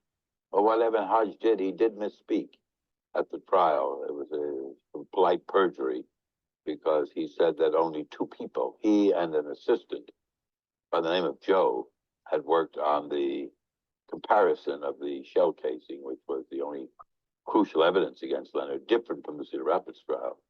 And when he went back into his back room there at the courthouse after he had been on the stand for a number of hours, he met Joe and said to Joe, yours was the only signature different from mine on the reports, the only handwriting, and therefore there were only two of us. Isn't that so? And Joe surprised him and said, no, that's not my handwriting at all. It was handwriting on the crucial report, which led to the famous telegram or teletype of October 2nd that it couldn't have been Leonard's gun. And he said, no, that's not my handwriting. And they discovered there were three other people who had worked on the comparison at the FBI laboratory. So he had to come back in and say he had misspoken and that there were other people, and they would endeavor to find those other people for us. According to the ballistics evidence, and we're talking about the casings that the government actually turned into the laboratory because it's clear they were selective, there were at least 3 AR-15s that were linked to the scene that day. Well, at trial, the government argued to the jury that there was only one. It's contrary to what their evidence showed. It's contrary to what the Court of Appeals found that the evidence showed. The theory of the government's case from the very beginning was one of aiding and abetting, that there were more than one individual. Even though Leonard Peltier was the leader, that there was more than one individual that was involved in the killing of the two agents. And you're guilty of murder if that is proven. The government does not have to prove that one single individual did all these events, or even that he's the one who fired the final shot. I think the evidence ultimately proved that he was the leader and that he was a key shooter, and that he was, where the rounds were found and the types of rounds and so forth, that he was a critical shooter in the death. But this was the theory of our case from the beginning, and this is a very common theory, that if you are an aider or an abetter to the crime, then you're guilty of the crime. Well, the prosecution changed and flip-flopped on who was the murderer. In the Fargo trial, it was all Leonard. He did the killing. He was the executioner. He had murdered the agents in cold blood with a high-powered AR-15. When it got to the appellate level, it was all changed because they knew of the significance of that teletype saying it couldn't have been Leonard's gun. And therefore, they changed it to an aiding and abetting theory, which was not the theory that went to the jury. And now they said that they didn't know who shot the agents, who killed the agents, but Leonard was with the group that did, and therefore he was an aider and abetter and just as guilty. A complete change in theory necessitated by the revelation that it really couldn't have been Leonard's gun. I mean, essentially what the October 2nd teletype said was that the weapon that the government told the jury was used by Leonard Peltier to kill the agents, in fact, could not have been the weapon that was used to kill the agents. And in fact, what the government therefore did was knowingly present false evidence to the jury. In post-trial surveys with the jurors, it's real clear that this was the crucial evidence that was against Peltier. And upon the determination of the Court of Appeals, this was indeed the crucial evidence that was used to convict Leonard Peltier. It's interesting that today the government has changed its position. In fact, once we got the October 2nd teletype, which showed that this physical evidence was indeed a fraud, the government immediately changed its position and said that it didn't prosecute Leonard Peltier as the person who shot and killed the agents, but essentially prosecuted him as an aider and abettor. This argument was also rejected by the Court of Appeals. We did not have the October 2nd teletype. We did not have anything which would have shown that, in fact, Evan Hodge was committing perjury in trying to claim that there was, in fact, a definitive link between the AR-15 from Wichita and Leonard Peltier and the scene. Leonard was not granted a new trial despite all these revelations because it was a political and not a legal decision. The FBI pressure has been intense in this case. They indicated that they were even going to drop the prosecution of one of the young men who was indicted but never tried, Jimmy Eagle, because they wanted to, as they put it, drop the full prosecutive weight of the federal government on Leonard Peltier. And they were told in the field, develop evidence that will tie Peltier in with this crime. And so what really happened essentially was that the appellate courts, who know something is terribly wrong, that's why one of them wrote in the opinion, as I've never seen in any other appellate opinion, we are uncomfortable with our decision. If this had been a supermarket robbery and a couple of clerks had been killed, he would have gotten a new trial. But when you substitute the victims for clerks, read FBI agents, then you find that they have to have somebody whom they can pin these, what they call murders, I call homicides during a shootout, that they could pin those two corpses on. Well, Leonard's case is important to us in Congress because the Constitution is very important too. It's the bulwark of our civilization. And when we see something take place in the third branch, the judicial branch of the United States that was established by the Constitution, where we think that something should be done over again, like a new trial, then we are very interested. The loss of liberty unnecessarily by one individual American is very important to all of us in Congress. I don't feel that I've done anything wrong on June 25th. I don't think that anybody that was in our camp that day, that fought that day, raised a rifle. I don't think nobody done me wrong that day. We've done no more than what any of our people would have done to protect our people. You know, Crazy Horse done the same thing when Custer attacked the camp there in Little Bighorn. You know, Chief Joseph done the same thing when he was trying to lead his people to Canada. We never done no wrong. I had no doubts in my mind that if I had done any wrong or not that day. I believe that what I did was right. That anybody else in the same situation would have done the same thing. There's clear evidence that he was innocent. The evidence was fabricated and distorted. And as you know, he was extradited from Canada on the strength of false and fabricated affidavits, which the government was finally admitted to say were false and fabricated. He was denied a fair trial by being transferred back into Indian country, from whence he had been removed, along with Rubidoux and Butler, because essentially they thought the juries would be unfair. And then mysteriously back from Iowa by a process we don't know yet what happened. Neither does the judge who was to try the case in Iowa, Judge Edward McManus, and who had tried the Rubidoux Butler case.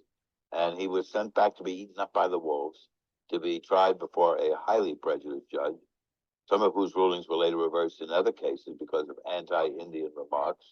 And he was just a victim to a need for someone to have the mantle of guilt on his shoulders for the deaths of those two FBI agents.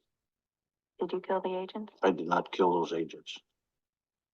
I had the distinct impression he was telling the truth, but I couldn't count on that mathematically. What I count on much more is the behavior of the local Pine Ridge Indian people around him. The way they speak of him now, I just know, knowing those people, they would not speak of him the way they do if he had really lost his head, been a non-warrior, panicked, and blown those two agents away like that. They really love him.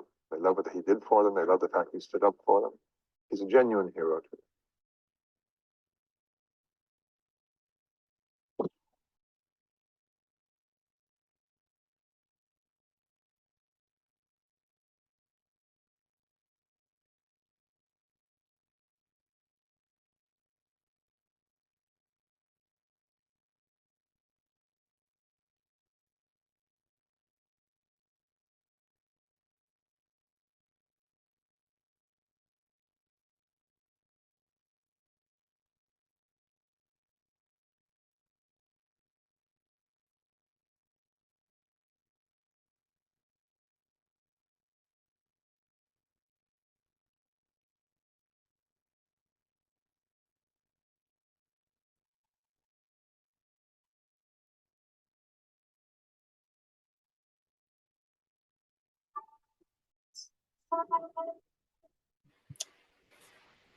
Welcome back, everyone. Wow, what an amazing film and documentary. And as I'm seeing, a lot of comments in the chats. Big respect to you, Suzie Baer, for bringing Leonard's truth to the surface, and exposing what really happened, and what Leonard really stood for and still stands for today. With that being said, I do want to remind everyone that today is also a fundraiser. And, recently Leonard said, "I'm not scared of dying, but I don't want to die in lockdown." And the harsh reality is that's something that is very much on his mind and on all of our minds. And as we watch Leonard in this documentary, we see this young, strong, very poised man. And, he's been in prison for 48 years in, not good living conditions. And his health has deteriorated, and there are several and many medical issues that need to get addressed. And so that's kind of, the reason for our ongoing fundraisers, so that we can have his lawyers make sure that these medical issues get addressed. And we're all praying and pushing for news of his release. But no matter what the verdict is, these health issues need to get addressed as soon as possible. They need to have been addressed yesterday, and the week and the month before that. So thank you, Anne. I notice you put the link in the chat. Anything helps. Whatever you can give is greatly appreciated.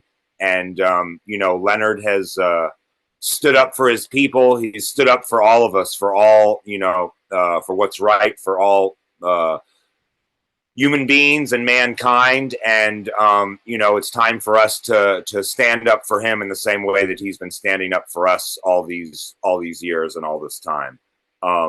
So with that being said, I'd like to reintroduce Suzie Baer. And if anybody has any questions, please direct that towards the Q&A. And if there's anything else you would like to say about, making the movie, or your inspiration with it, or anything like that, by all means, go ahead and jump in, Suzie. Opium. Oh, before Suzie comes on, I think I would like to thank some people for their wonderful donations. Yes. We have Kirpani. We thank you, Kirpani. Kirpani is one of ours. Allison, thank you so much for your help and your support. We have Gwendolyn, who'd like to thank Gwendolyn. And we have Bruce.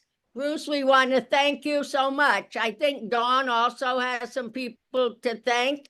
But we really appreciate everybody supporting this. And even while Suzie's talking, don't forget you can use the Cash App. It's in the chat. GoFundMe's there, and freeleonardpeltiernow.org. There's the donate button, and I think Dawn is taking care of that. So thank you, Opium. I just wanted to jump in and say that for a minute. Yeah, definitely. And thank our legendary donor MQ, who has donated a total of $245, and Penny Hess donated $75. Thank you, Penny. Thank you all.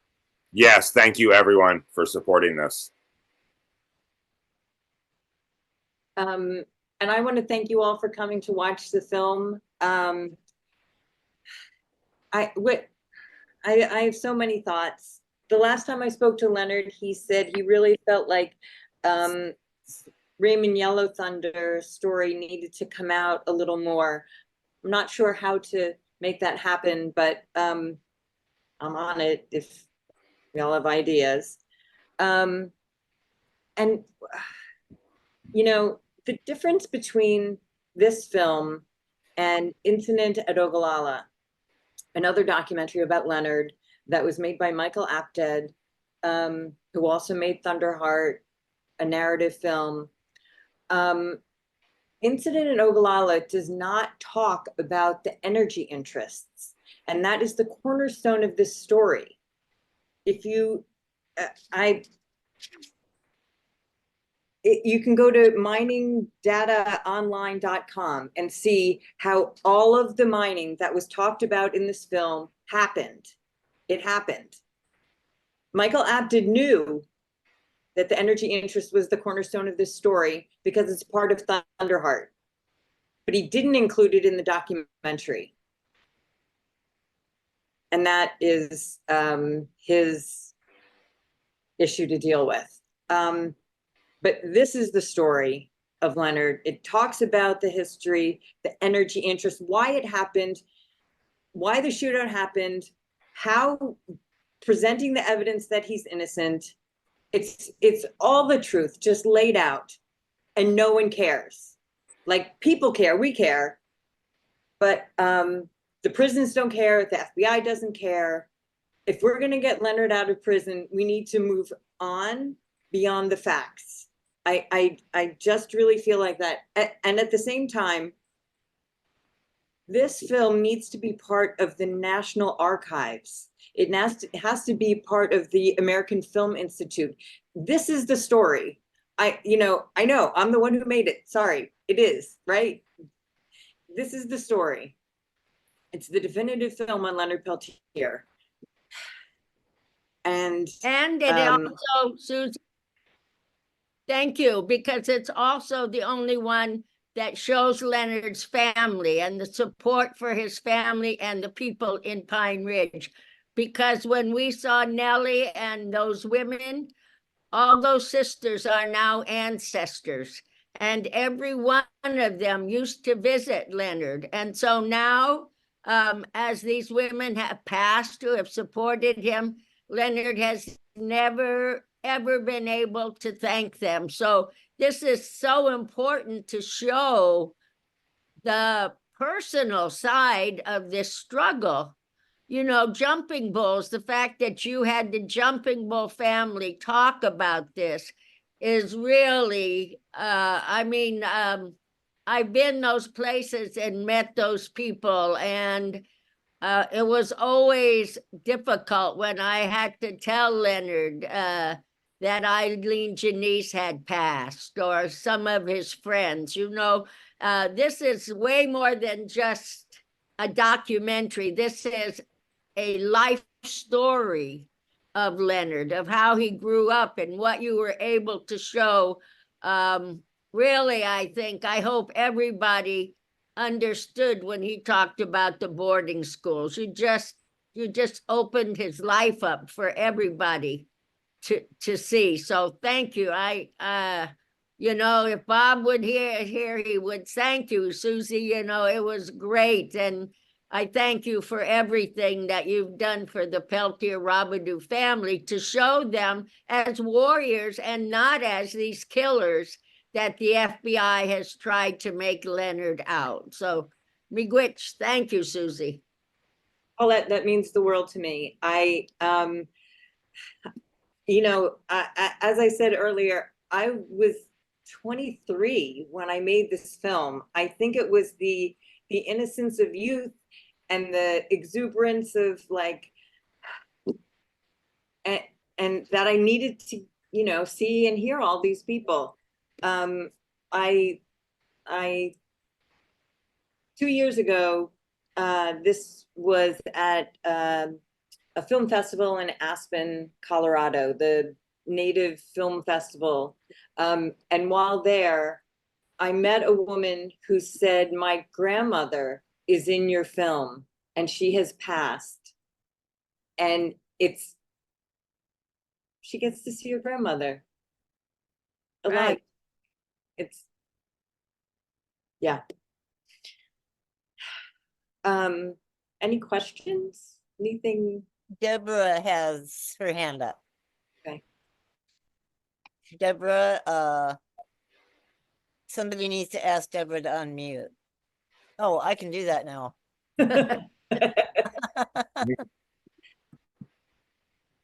Allowed to talk?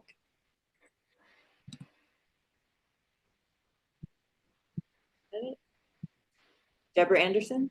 And I got my question answered about the check, but I listened to the webinar with Leonard's lawyer and with Nick Tilson, and they're saying that we should write to the parole board. And Amnesty International has a huge campaign to write to the parole board going on right now. Can I answer that? That was bad information that was put out. I have contacted Amnesty. The parole board does not want to be bothered. I know somebody that got through. They hung up on the woman and said, it's one of these mother-uppers. They really do not want to be annoyed. This will backfire on Leonard. It was bad information that You mean spread. even writing or emails? Yes, yes, no, if you're going to write to Leonard and tell him you saw this film and that you support him and that you're with him. And that's what we've tried to have people understand. The government does not like Leonard. They have made it their life to destroy him. And this parole board, if angered, it could cost Leonard his freedom. Please do not write them. You could hear how the feds talked. They did not care that they lied. And it is so important that instead of writing them, write to your congressman, write to the president. But please, please do not write to the parole board. They are adamant about not having outside interference. They are saying people are trying to intimidate them, and that is not what's going on. But we have talked to all these organizations and have asked them to back off, like Dawn said. So yes, it is very, very dangerous for Leonard, to be quite blunt, to have the parole commission angry at these supporters and have them take it out on Leonard. What Dawn said is totally true. We have asked many organizations to please change what they're putting out. Especially right now, while we're in this 21-day period where we're waiting for their answer and verdict on it. The last thing we want to do is irritate, upset, and piss them off more, because that's only going to lead to them saying, you know what, we're not going to let him out. Exactly, because it's not about the facts. They know the facts. It is about their opinions and their feelings, and it's not about the facts. You can tell them the facts every day, all the time, and they don't care. It's not about the facts. Exactly, and they're all part of the same machine. And Leonard's clemency attorney is the one that put that out there, and we still cannot figure out why, but it is not good information, and it's almost impossible to plug the hole in the dam once it's opened. And I want to apologize for my husky shepherd that likes to have long conversations. Next time we have a show, I know him will host. We do have a few people with their hands in the chat, so I'm just going to start asking people to unmute, and Susan Hadley, will go with you. Hello, can you hear me? Yes, we can. Louder, please. Oh, okay. I'm sorry. Let me turn up my sound. Hi, everyone. I'm a friend of Suzie Baer. I just want to say thank you to all of you. I'm an activist, as I put in with Vocal New York, and I would love to share the information and get a lot of donations. I know a lot of organizations. I've been doing it for 3 years for civil rights, and you are so correct. The parole board is the worst. They don't give a damn about anybody and anything. I've known a lot of people, heard a lot of stories. I'm not going to take up your time, but I just want to put that out there. Thank you all. Suzie, this was amazing. I'm so glad I didn't miss it, and I'll do my best to get anything y'all need out. Thank you, Susan. We really appreciate that. Yes, thank you. Who's next, Opium? Let's go with Gwendolyn. Oh, Gwendolyn. Gwendolyn is a longtime supporter from New York. Hi, Gwen. Hi, good afternoon. Can you hear me? Yes, we can. Yes. Has Leonard seen the doctor for his eyes?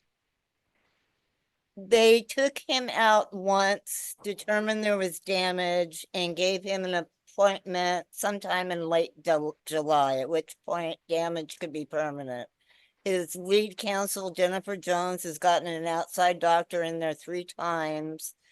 And he has filled out an application to examine him. Dr. Morrissey is scared to death for Leonard. Leonard is not in good shape. He is experiencing intermittent blindness. He has lost strength in his legs and arms. He's on a walker. He falls frequently. He has an aortic aneurysm that when it got close to 5 centimeters, it was supposed to be addressed to prevent his death. It got close to 5 centimeters and they quit checking it. That's how they do medical care. So if he falls on the wrong place, that aneurysm will burst. They also gave him a CPAP machine. He has sleep apnea, but there is no outlet to plug it into. So It's clear that they hate him. It's clear. yes, it is. It is. Very Bruce clear. Smith, a retired Leavenworth guard, came forward and said that Leonard is treated as if guards will receive special acclaim if he dies on their shift. He said the FBI calls the shots at the Bureau of Prisons in a clear abuse of power. It's all the same machine. And thank you for your donation, Gwendolyn. It's most appreciative. And And more. on that note, I would like to also thank Maureen because she recently donated it as well. So we greatly appreciate that, Maureen. And also we got a donation, and I thought I had thanked her, but I guess I didn't. And I wrote her in the chat, so please check the chat, Lynn, and thank you so much for your donation. And I did see that, I hope I'm pronouncing this right, Dubbo Weinstein had your hand up, but then it went down. So I didn't know if you still wanted to say something. I'll ask you to unmute.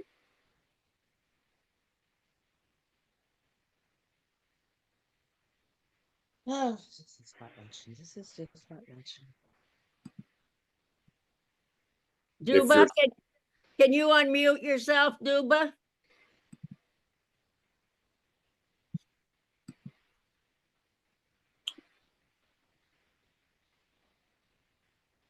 I asked them to unmute, so I'm not sure. But it doesn't seem like anybody else has their hands up in the chat right now. If any of you have a question for Suzie or, want to make a solidarity statement for Leonard or just kind of, give your view on the documentary, by all means. It looks like Bruce does have his hand up, though.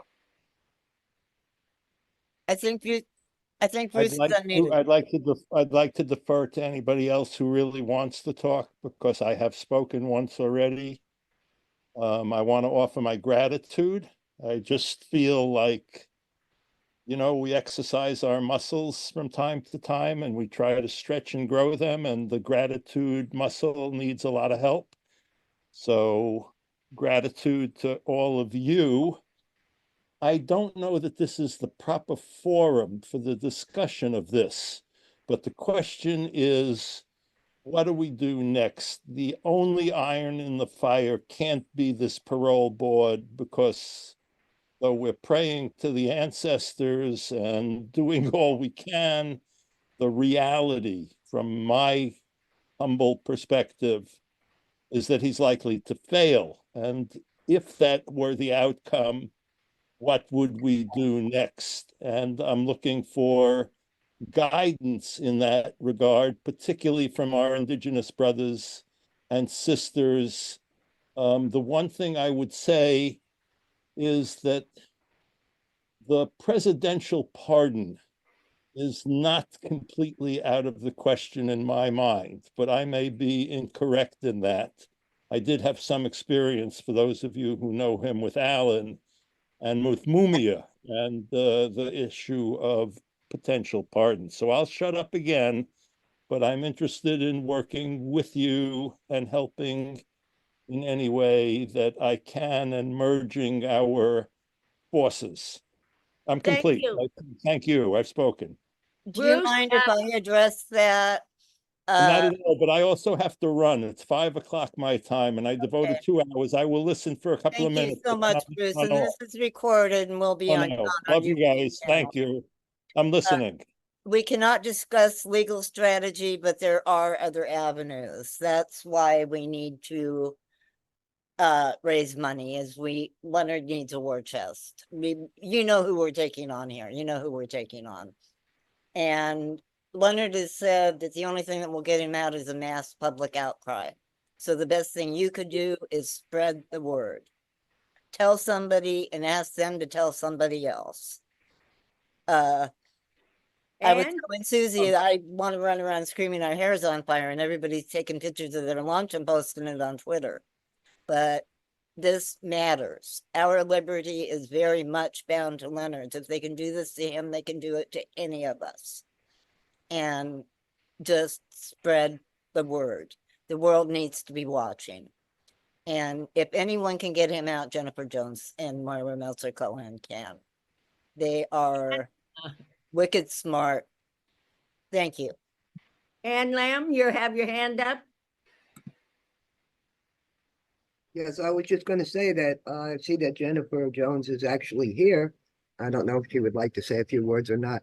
But I just wanted to thank everybody for this.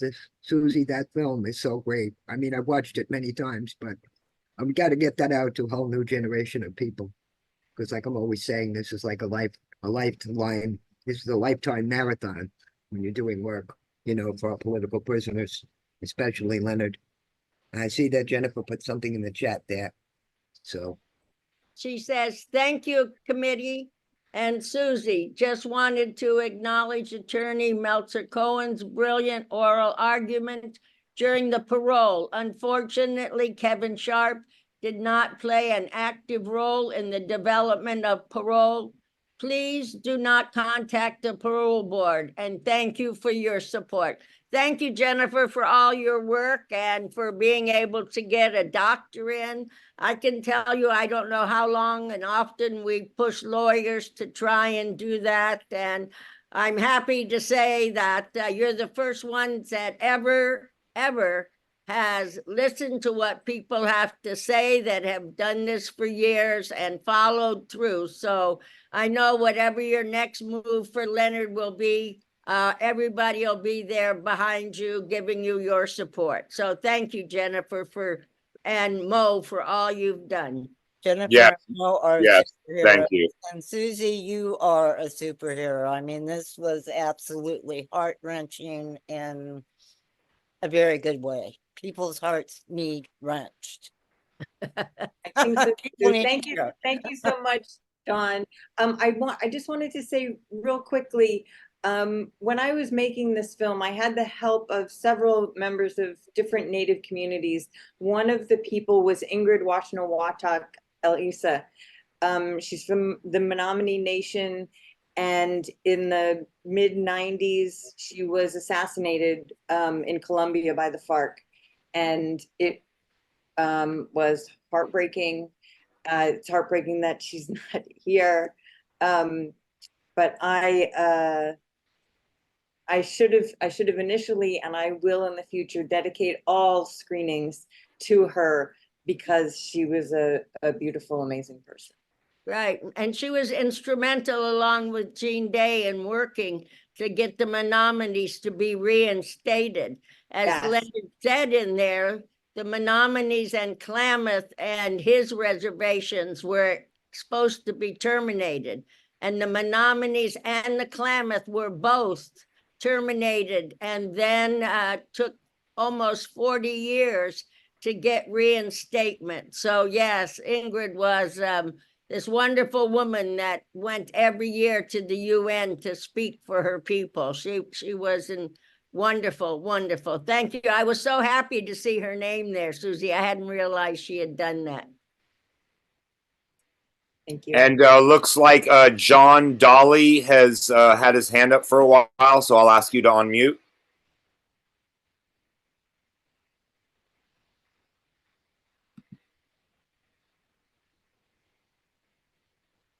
It's the little microphone to the left of your screen. Maybe you have to unmute for him. No, I can't. I have to ask him to unmute. That's how I've been doing it with everyone else. Yeah. Well, while we wait for John, I also saw that Penny Hess had her hand up, so I'll ask you to unmute, Penny. Thank you, OPM. I just, well, first of all, I want to say I'm so happy to be here today, and I salute all of you, first of all, and of course Jennifer, who has done an amazing job on the legal front, and it's such an honor to know her. And Dawn and Paulette and you, OPM, and I just really want to say, Suzie Baer, wow, I have watched this film numerous times, but it's like you always see more and more in it. It is really, really powerful and completely timely, today. And I really salute the work that you did on that. And just to say that I am part of the Uhuru 3. I am in the African People's Solidarity Committee under the leadership of Chairman Omali Shatella, who is 82 years old. We are facing trial and 15 years in prison. Our trial is September 3rd in Tampa, Florida. And we are facing 15 years in prison for our words, for fighting for reparations to the Black community, and Chairman Omali Shatella fighting for freedom and liberation for African people. But I do know that the Hands Off Uhuru campaign is absolutely committed to fighting in every way and promoting that Leonard Peltier must be free now.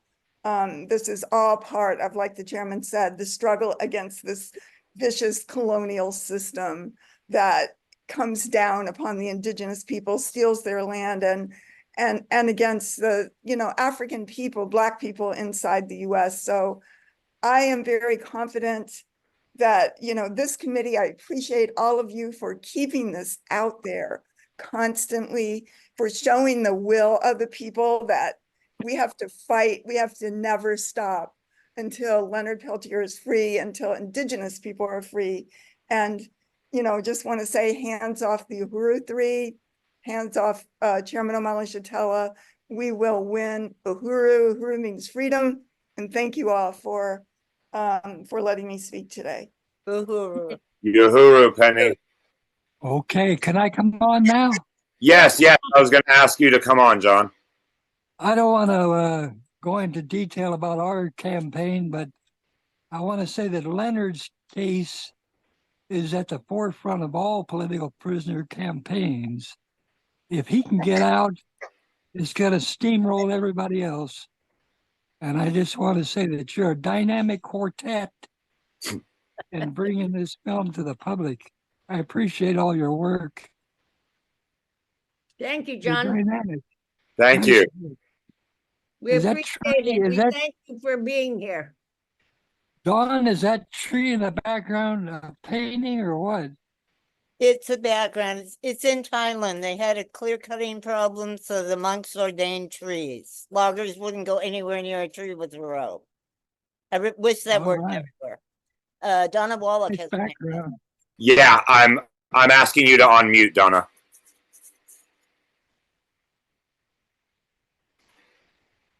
Oh, can you hear me? A little louder. Can you hear me? Yes, good. Yes. So Suzie Baer, I just watched your film back when it was released, and back when it was on VHS tape. And I am just so grateful for the film. I've watched it many, many times. I've suggested your film, that people watch your film. It is just so powerful because you go way back. You go back into the beginning. Well, not the beginning, but you go way back in history. You connect the dots wonderfully. And the whole thing about the energy and the energy companies as to why the whole shootout even took place in the beginning. So thank you so very much. It's such a powerful film.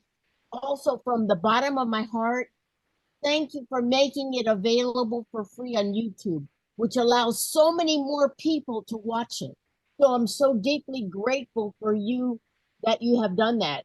And I tell people I talk to people about Leonard Peltier and I tell them, watch the film Warrior, The Life of Leonard Peltier. It's for free on YouTube. Okay. We all know that Leonard is innocent. The FBI know that Leonard is innocent. The United States government knows that Leonard is innocent. The warden in the prison, everybody knows that Leonard is an innocent man. And it's and we have so many political prisoners in this country who are innocent but are incarcerated wrongfully because they stood up for justice for the people. The only thing about Leonard and Mumia that they are fortunate is that they are well known. Right. Thank you, Donna. And it's horrendous. It is horrendous that they have not only sacrificed decades, they have sacrificed their health. And it angers me so much that this government gives no care whatsoever about any form of life, and all they care about is money and control. So thank you, everybody. You're welcome. And don't forget, folks that live in the Bay Area, on June 26th, we will be there. It will be the anniversary of the people call it the shootout. I think it was one of the last, if not hopefully the last battles of the Indian Wars. They have never, ever surrendered. And as you heard Bob and Dino and Leonard talk, they never will. So come join us at Somo Arts. Is that right, Opium? Yes, it's at Soma Arts on Brannan Street in the Soma district of San Francisco. And I'm actually going to put the Eventbrite link in the chat right now. We're going to have original pieces of Leonard's art on display, which will also be for sale. We'll have these very nice high quality prints that we have of Leonard's art for sale. We're going to have a community panel discussion with members of Oakland Jericho, the Black Panther Alumni Committee. We're also going to have some musical entertainment, some native drummers, drum circle, me and a few local hip hop political activists and artists will also be performing. And I'm going to get that in the chat for everyone right now. Great, thank you. I believe it's from 6 to 10, right? Opium, the time? I believe so, yeah. And if you come early, it will be open for you to actually get a look at his art before everybody gets there. So if you're interested in it, there's a number that you can call and they'll make sure you can come in early. Yes, Don? These tickets are for sale. $50 includes a dinner and all that. But if you're on a limited income, there is a donate option. This event is for everyone, not just rich people. I mean, of course, the money would help us out, but we want everyone to come. Yeah, we understand that, not everyone is able to pay the $50 or even the $30 one, which doesn't include the dinner. But, we don't want anyone to feel excluded for lack of funds or anything. We have a donate option. Yeah, Leonard's art is to be shared and inspire everyone, regardless of income. And I do see that Ricardo has had his hand up for a while. So let me thank Jennifer real quick for donating. Thank you, Jennifer. Yes. Thank you, Jennifer. Oh, Dr. Alvarez. Greetings. So Greetings, doctor. Greetings. So I always want to begin learning the lessons from Mumia and from all our colleagues to ground ourselves in gratitude. And I want to just express my gratitude for the ad hoc committee that I've been working with and have been teachers to me in so many ways. Just a powerful spirit, no matter what is happening, whether it's medical emergencies, whether it's like natural disasters, trees falling on homes, and just like this sense of us coming together, just deeply grateful for how powerful Jennifer and Maura are from the legal front, the understanding of how important it is, like to hear Kalanji speak about how they show up with love. All of that is an expression of my gratitude and how I want to stay as a student in understanding how we can work together.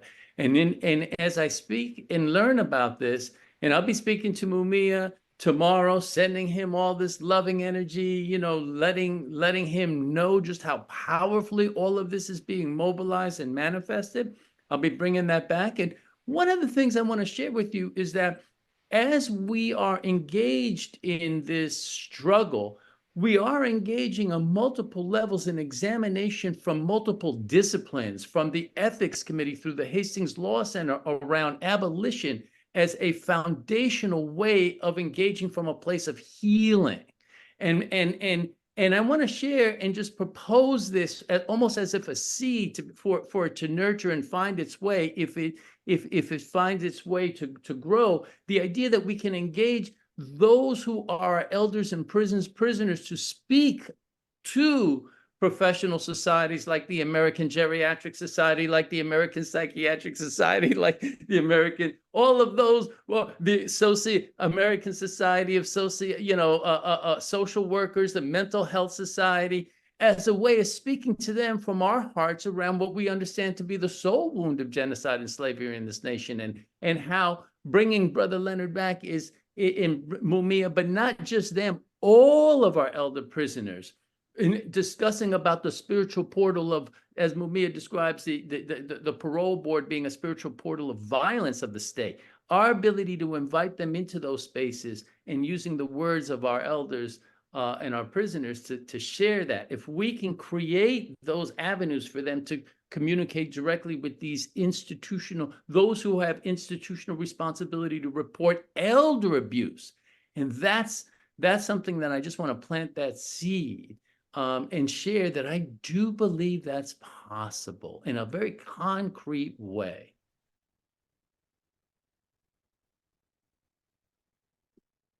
Thank you. Thank you, Ricardo. We'll see you next week.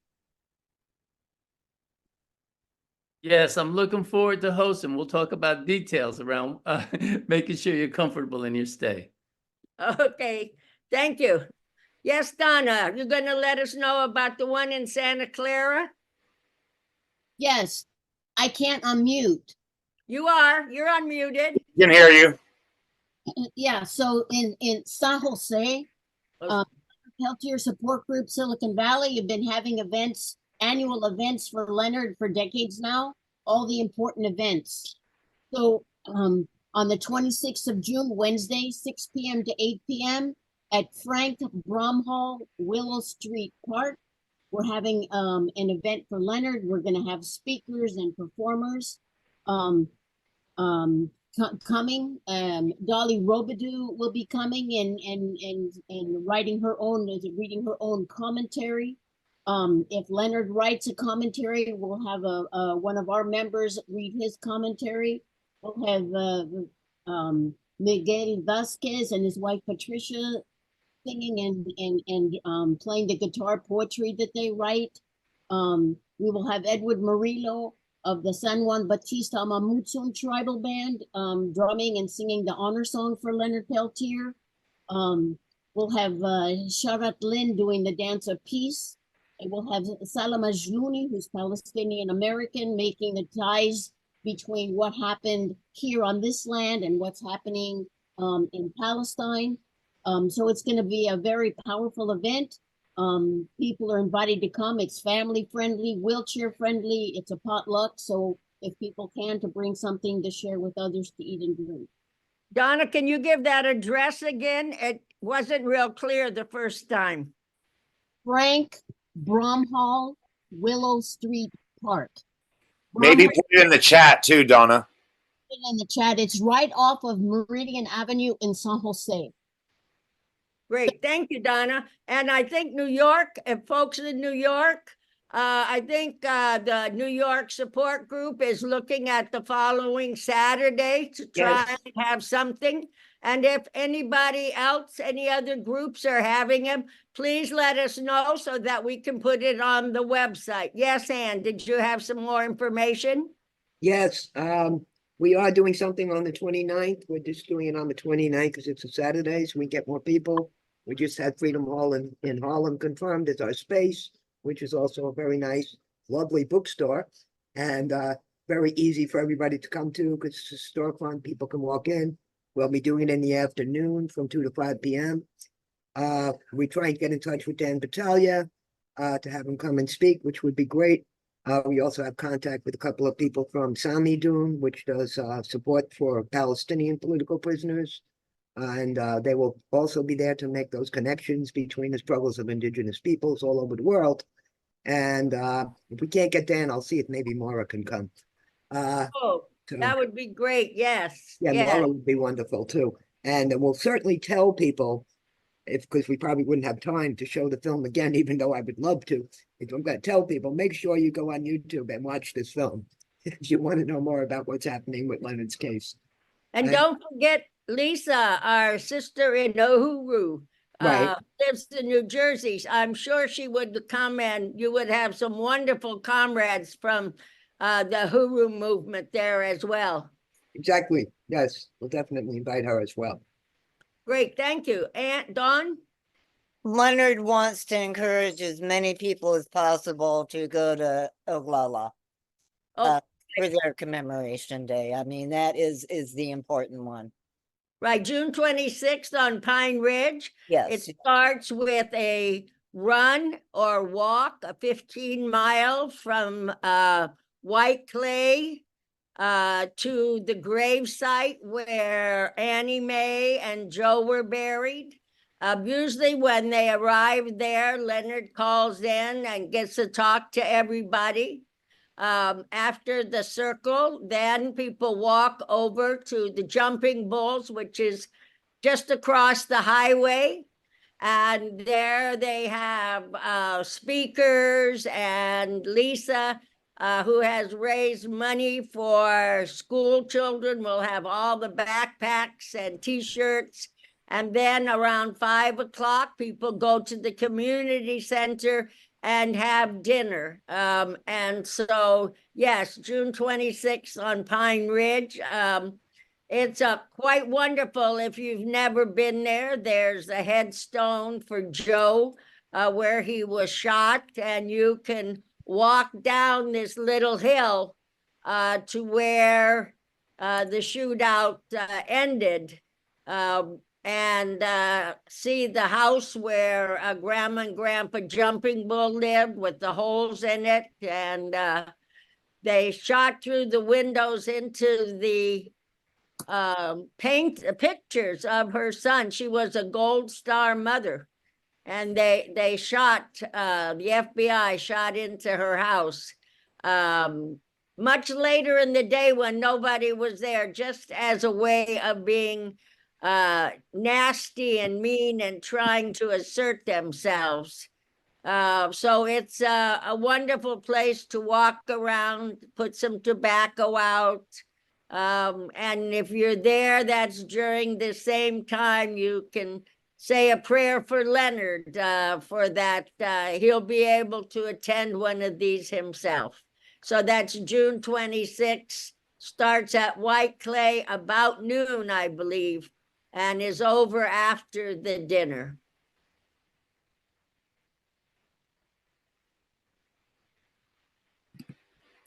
Opium, you're up. Looks like we don't really have any more hands up, but I would like to just thank everyone for being here with us today and watching this incredible movie together. And wanted to definitely thank Suzie Baer again for all that she does and is doing, and for bringing Leonard's true story to the forefront. Leonard was probably the first political prisoner that my parents ever taught me about. My father is Algerian from North Africa, and my mother is Cherokee Native. And, back when I was a kid, there wasn't YouTube. There weren't really documentaries about political prisoners at best. Maybe there was a book, and that kind of stuff, was handed down from generation to generation. And that's how That's how we, quote unquote, stayed woke and stayed outside the boundaries of society and learned like the real stories and the truth of what was happening, so that we could, not be shackled down to the beliefs that society is trying to brainwash us to have. So I just really want to thank you, Suzie, for doing your part and bringing his story to the forefront. And now in this technological age we're in, this type of awareness can be way more massively spread than it was when I was a kid or even a teenager or a young man. So thank you so much for all that you're doing. And thank you for everyone for being here and for, standing with Leonard and his struggle. I have one quick thing I want to say. The FBI has the resources, so they have all the signs saying, remember Agents William and Kohler. The tribe doesn't have the resources to carry around signs and put up billboards and take out magazine ads saying, remember Joe Stunts, or all the other people murdered on Pine Ridge. And this is pending Leonard's approval. He's in lockdown. We're waiting for him to get out, but I am 110%, well, no, I can't say that. Leonard is a relentless truth teller. He doesn't like it when I don't mathematically make sense. 100% sure that he will be thrilled. Suzie Baer is an incoming board member of the Leonard Peltier Official Ad Hoc Committee. So thank you, Suzie. I am excited. Okay, You pull don't- up your big girl shoes, Suzie. It's time to join us in whichever we're at. Thank you, everybody, for attending, for caring, for donating, for spreading the word. Yes. Hugely appreciated. And please connect with us on the website, connect with us on our social media pages. That's the best way to stay in the know and now of, calls to action and ways that you can help Leonard. Definitely join our Action Network on the website. That's our newsletter, and any and everything concerning Leonard will go out to you in an email, and we'll keep you in the know of what's happening. Leonard's Twitter account was stolen. Paulette started it 14 years ago. Peltier HQ. His new real Twitter account is real Peltier HQ. Okay, thank you, everybody. We so Thank you. appreciate it. Thank you, Thank you. Jennifer, for your work, and Ricardo for all your help. And everybody that was here. I agree with Dawn 100%. Leonard will be so happy to hear this, and all our comrades who are now our ancestors, I'm sure they watched this and shared it. There was just so many in there that are now ancestors, along with Bob, that we really have to pick up this work to get Leonard out. So miigwech, everybody, and thank you. Thank you. Yes, thank you. And thank you, Suzie, for being here with us today and sharing this wonderful movie. Thank you for being in this world, Suzie. Thank you. Thank you Till all. the next time. Okay. Yes, yes.